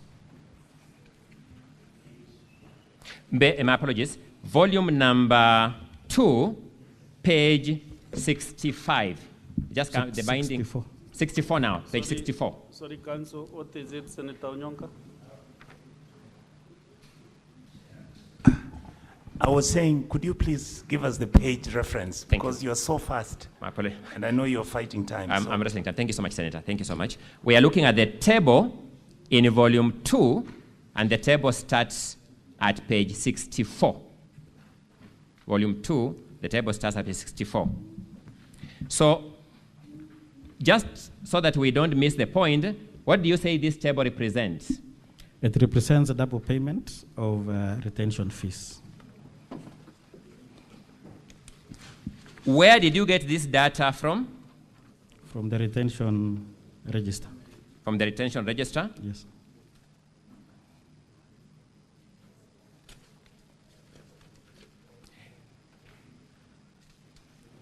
Look at volume 4D. For dog, at pages 221 to 244.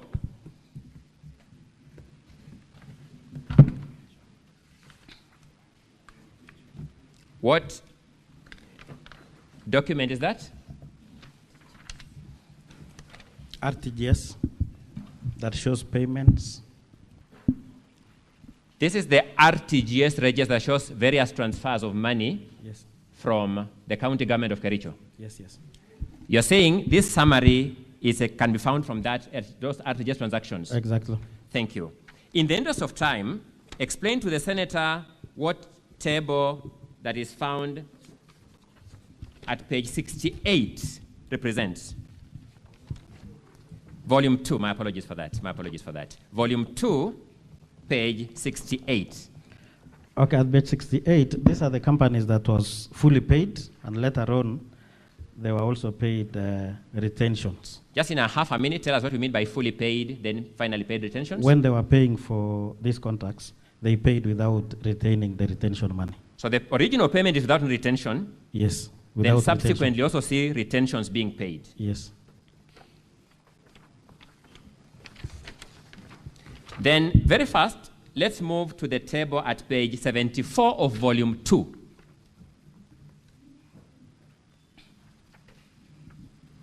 What does that table represent?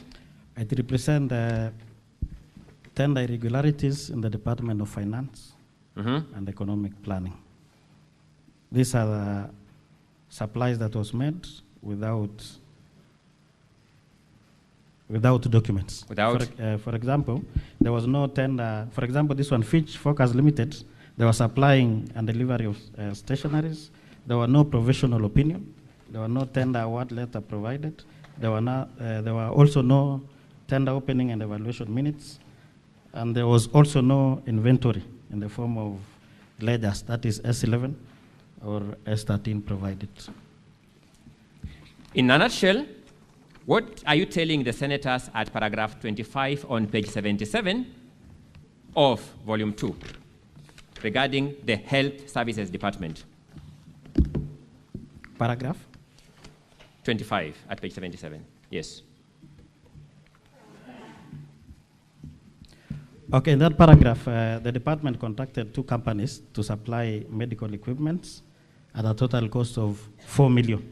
These companies, one of them is Afroscape Limited, at a cost which I will request honorable members to look at volume 4D, page 84, and also volume 4D, page 146, yes, whereby they splitted the contract. They split the contract to bring it within the permissible limits for request for proposals.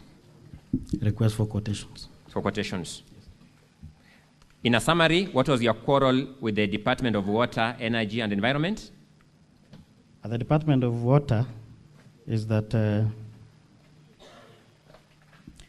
in this department, they contracted Rolly Ventures Limited at a cost of Kenya shilling 2.7 million to supply office furniture, and unfortunately, there was no budget.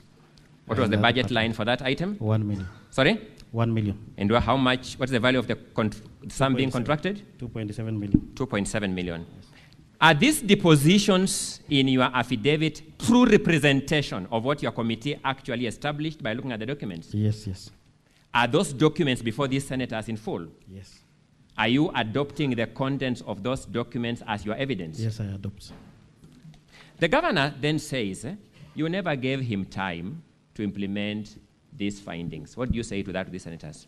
What I can say is that the governor is obligated to make, especially when he sees those things happening in his government, he's supposed to have acted on it. For example, whistleblower whistled on 10th June 2025 that there was fictitious payment. So he was supposed to act or to look at all those departments that is affected so that he sees if these things are real or not. You're saying instead of waiting for the assembly. You're saying the alarm bell was by the whistleblower way back in June? In July. In July? 10th, yes. The governor took no action? Yes. As we stand before this Senate, do you know of any action the governor has taken to this in respect of these transactions? So far, no. He has taken none. Mr. Speaker, in the interest of time, I can see my time is far much spent. We have another witness. I will rest these witnesses' testimony at that. Thank you. That's okay. Sanjay Tatams, save some minutes, bring the next witness.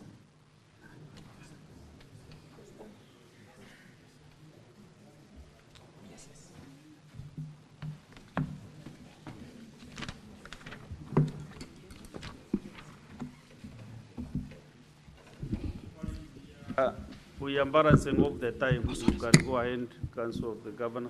Thank you, Mr. Speaker, sir, and honorable senators. Good afternoon, Mr. Kipkoech. Good afternoon. Yes. Now, I want to start from the last answer you gave. You said that the alarm was raised in July. Council, you have 18 minutes in total. Yes. For cruise examinations. Yes, Mr. Speaker, sir. Thank you.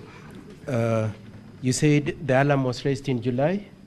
Yes, July 10th, 2025. July 10th, 2025. Yes. And the impeachment, the motion was moved for impeachment on which date?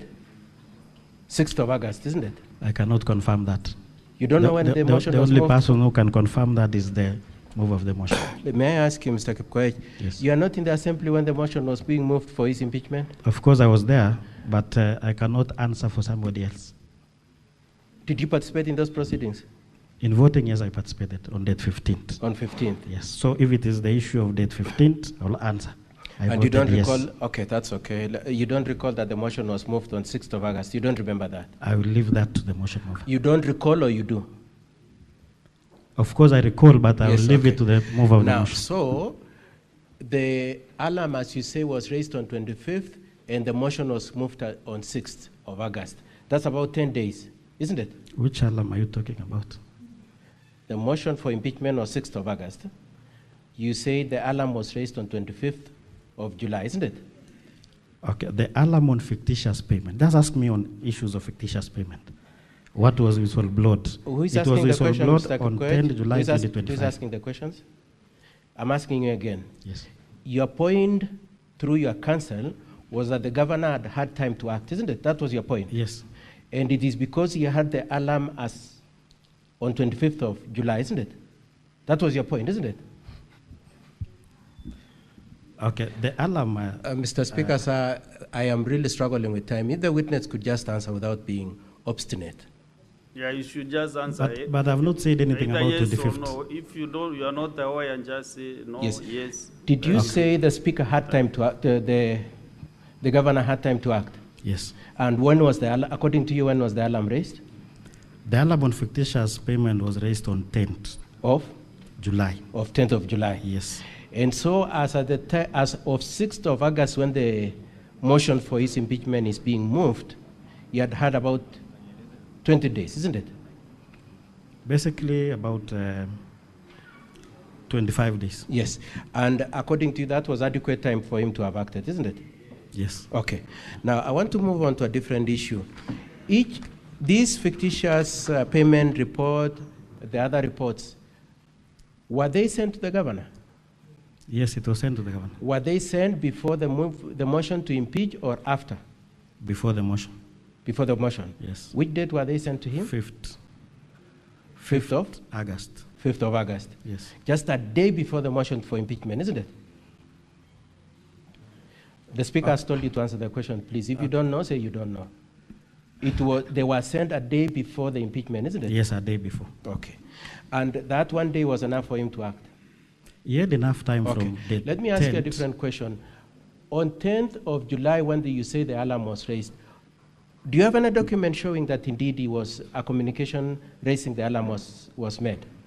During, in the report, you Please just answer my question. In the totality of the documents you've brought to court, do you have any document saying, I can place my finger on this document showing that indeed the governor was notified on 10th of July that there are improprieties in the county? I don't have. You don't have. Okay. And each of those reports provided for time to act, isn't it? Yes. These fictitious payment and all the other reports gave timelines within which the governor was to act, isn't it? Yes. And by the time the motion is being moved on 6th of August, that time had not expired, had it? It had not expired. It had not expired. Thank you very much. Now, the whistleblower, according to your paragraph 3, is the deputy governor, isn't it? Yes.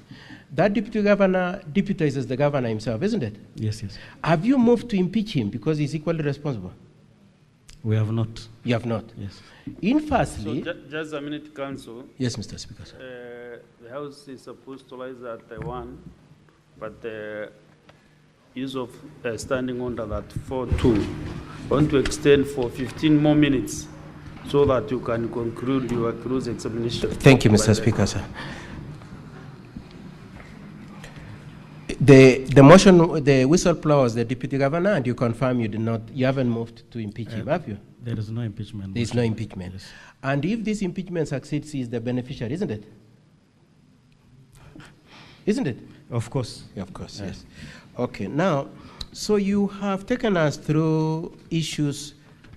May I summarize the issues you've raised? You've raised issues of contracts on works and goods. You've raised issues of improprieties in procurements, including splitting contracts and payment of money. Those are the issues you've raised, isn't it? Yes, yes. Now, when you were presiding over this committee on fictitious payments, did you find anywhere where the governor had signed any of the contracts that you're dealing with? Of course, it cannot be. Please answer the question. Did you find anywhere where governor signed? Of course, in terms of signage, no. No. But Procurement? it cannot happen in all the Please departments. answer my questions. I'm the one asking you questions. Anywhere where he was involved in procurement, that he actually advertised the procurement? No. Anywhere where he was involved in splitting contracts? But Council... Please answer my question. But Did you Council, find him it cannot anywhere? happen in all the departments. Mr. Speaker, sir, I It is request the either witness, is incompetent please answer my question. or is incomplicit. Witness, Mr. Witness, please stop that exchange. Just answer questions. Okay. Did you find him involved anywhere splitting contracts? No. Did you find him anywhere going to the bank to withdraw money? Signing? No. Okay.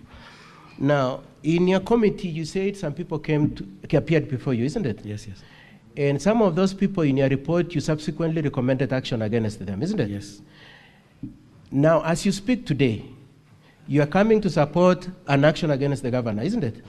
Yes. Now, prior to taking action against the governor, have you taken any action against those people who you found culpable directly? The only person who will take that Please action answer is my the question. governor. Have you taken an action against any of the people you very specifically placed your finger on and said, this one is responsible for splitting tenders, this one was responsible for procuring beyond the budget, this one was responsible for... Yes, we recommended. You've made recommendations? Yes, sir. You've not taken any action? Of course, we don't have that mandate. You don't as the have that assembly. mandate? Yes. Isn't it true that the County Government Act gives you powers to act on CCs? Yes. And have you acted on any of them? But in this case, most of them were COs. Okay, and Yes. so what have you done in terms of acting? Merely recommending? Yes, on COs, we are recommending it to the And the recommendation is to who? County Public Service Board. County Public Service Board. Yes. And have you set up that Public Service Board? It is in the report.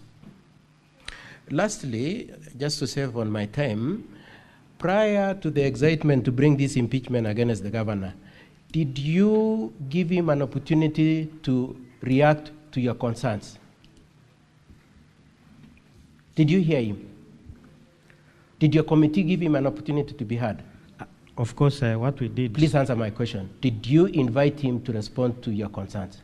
As the Assembly, there is no way we can invite... Please answer my question, Mheshimiwa. Did you invite him to answer any of your concerns? To the Assembly, we don't have that mandate.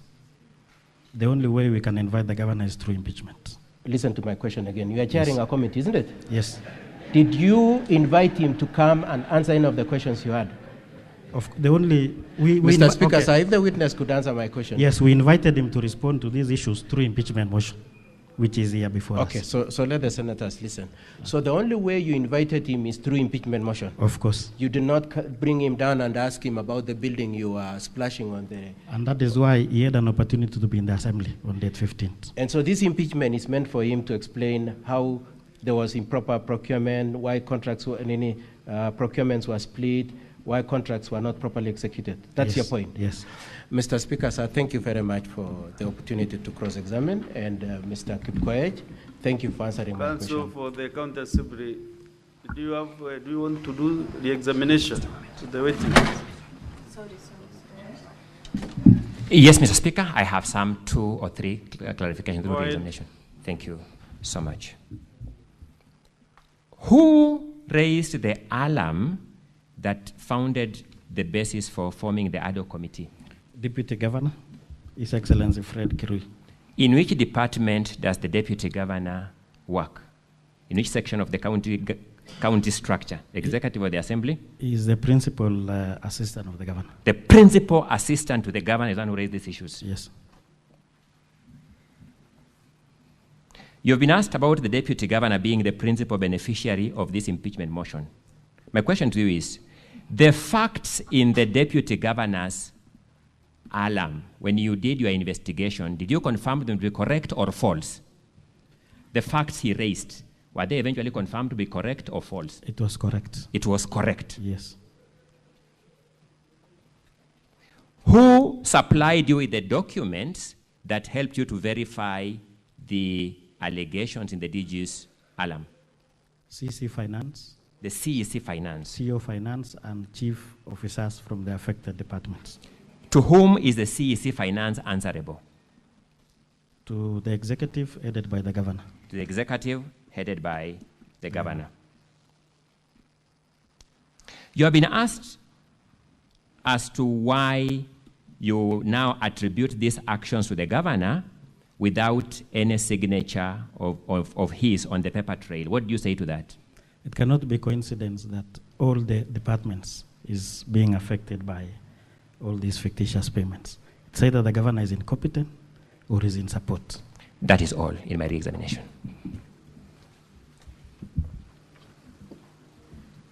We have more 10 minutes. They can open to the senators. If you need any clarification. Senator Joe Newton.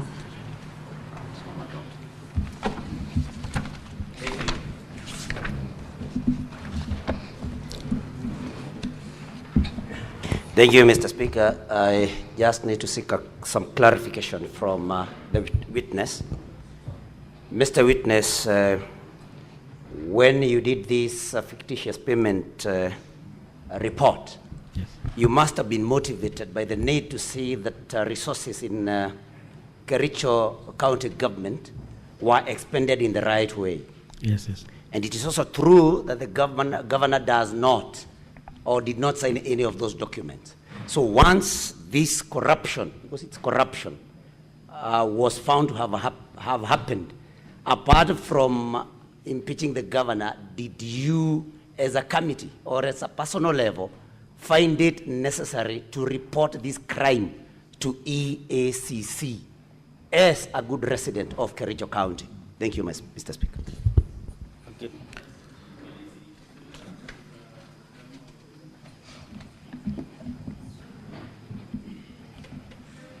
Thank you, Mr. Speaker. Mr. Speaker, I have a couple of concerns here. These are issues that we deal with on a daily basis, issues of accountability.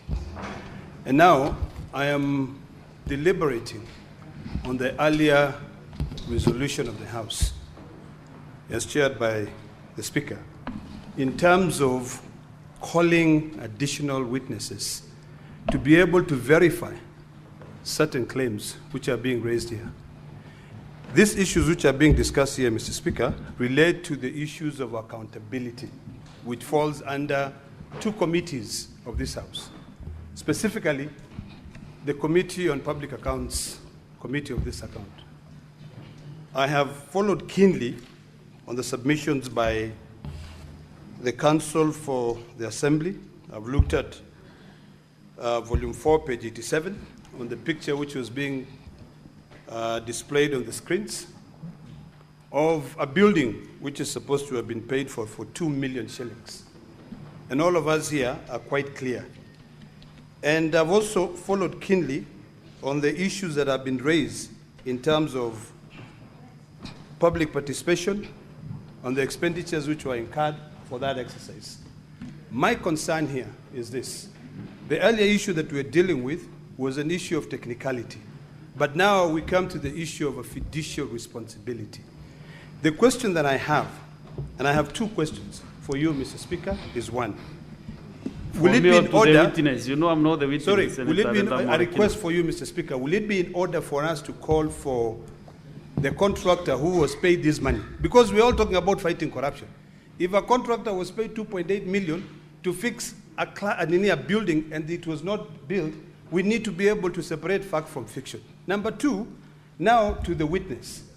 You have indicated that you have carried out a fictitious expenditure report, and you are able to identify these payments, that payments were made. You know, there's one which was overpaid. There was one department that you alleged, the water, I think water, was budgeted for 1 million shillings, but the overpayment was for... My communication and all the time we have been consuming 2 minutes only. Then because of time. Can I finish this? You should have told me that, Mr. Speaker. So just because, conclude. Mr. Speaker, this is a very important matter. Conclude within 1 minute. Okay, thank you, Mr. Speaker. So the question is, you are dedicated that in the water department, the budget was 1 million, but the procurement was 3 million. Did you verify clearly that these payments were paid out, or was it a budget or a planning budget or an actual budget? Finally, Mr. Speaker, on the issue that I've raised, I've requested you, can you please guide this House in the matter of expenditures that have been paid out, whether we can verify that from either the controller of budget or from the contractor? Let the witness answer or clarify those issues. Maybe okay. he has an answer for you, Senator Orekina, that he has the documents to justify his allegations. So witness, you have 4 minutes. Okay, thank you, Honorable Speaker. The first question on EACC report from... Under senators, witness, proceed and give your responses. Okay, when the Deputy Governor appeared before another committee, he confirmed that he wrote a letter to EACC on the said fictitious payment. We also invited the county secretary, who confirmed that they have also received the reports from the EACC. So when we saw that already the EACC has a report, we decided to deal with the issues that we were expected to do by the Assembly. On the issue that was raised by Senator from Narok, we have a budget, and that budget has only a figure of 1 million. And when the CC appeared before us, he confirmed that all the payments in that list of fictitious payment was paid. So which means it was overdrawn in that fourth line item. Thank you. Senators, are you done with the answers? Yes, yes. Then I have 2-3 minutes for other senators to still ask their questions. Senator Kericho, Senator Kericho Tabitha.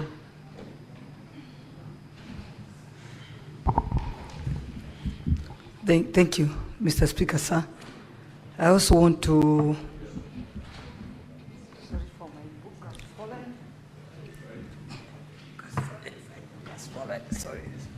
Sorry, my apologies. I also want to ask the witness, Mr. Witness, because I believe a county is governed and it has systems and structures. And I believe your department, I mean the committee you hold, plays a great role. Yes. Let's come to the procurement plans, the payment vouchers, and the local service orders, deliveries, invoices, and all that. So I would really ask you how it happened that money was paid prior to the job being done. So where do you come in? Or is it that you are just, is it called stamp? Just a committee for stamping things? Because I don't think the CEO, I've been a CEO of a company, so I know the CEO does very little. He depends on the people on the ground. I'm supporting what you've done, because as MCAs, having a code for when you see misappropriation of your funds and all that, is you deserve to be commended, because some of us, we come from counties that misappropriation of funds is a everyday business, but we've never had any, even our MCAs attempting even to impeach our governor. So, congratulations for that. But for now, I just want to understand. I just want to... Senator Tabitha Keloche, let the witness answer you within less than 1 minute. If you have... But the time is over. Yes, witness, answer that. Okay, thank you, Honorable Speaker. What prompted the investigations to be done by the Assembly was the letter that was sent through the Speaker by His Excellency the Deputy Governor, so that we start investigations on that fictitious payments. Honorable Senators, more senators will have time in the afternoon to still seek for clarifications. I can see I have so many on my screen. Senator Veronica, it is already 1:15 p.m. And then the County Assembly will have 20 minutes as balance of your time. And then also the governor's team, 9 minutes for examination of other witnesses. Therefore, senators, it is now 1:15 p.m., time to adjourn the Senate. The Senate, therefore, stands adjourned until later today, Thursday, 20th August 2025, at 2:30 p.m.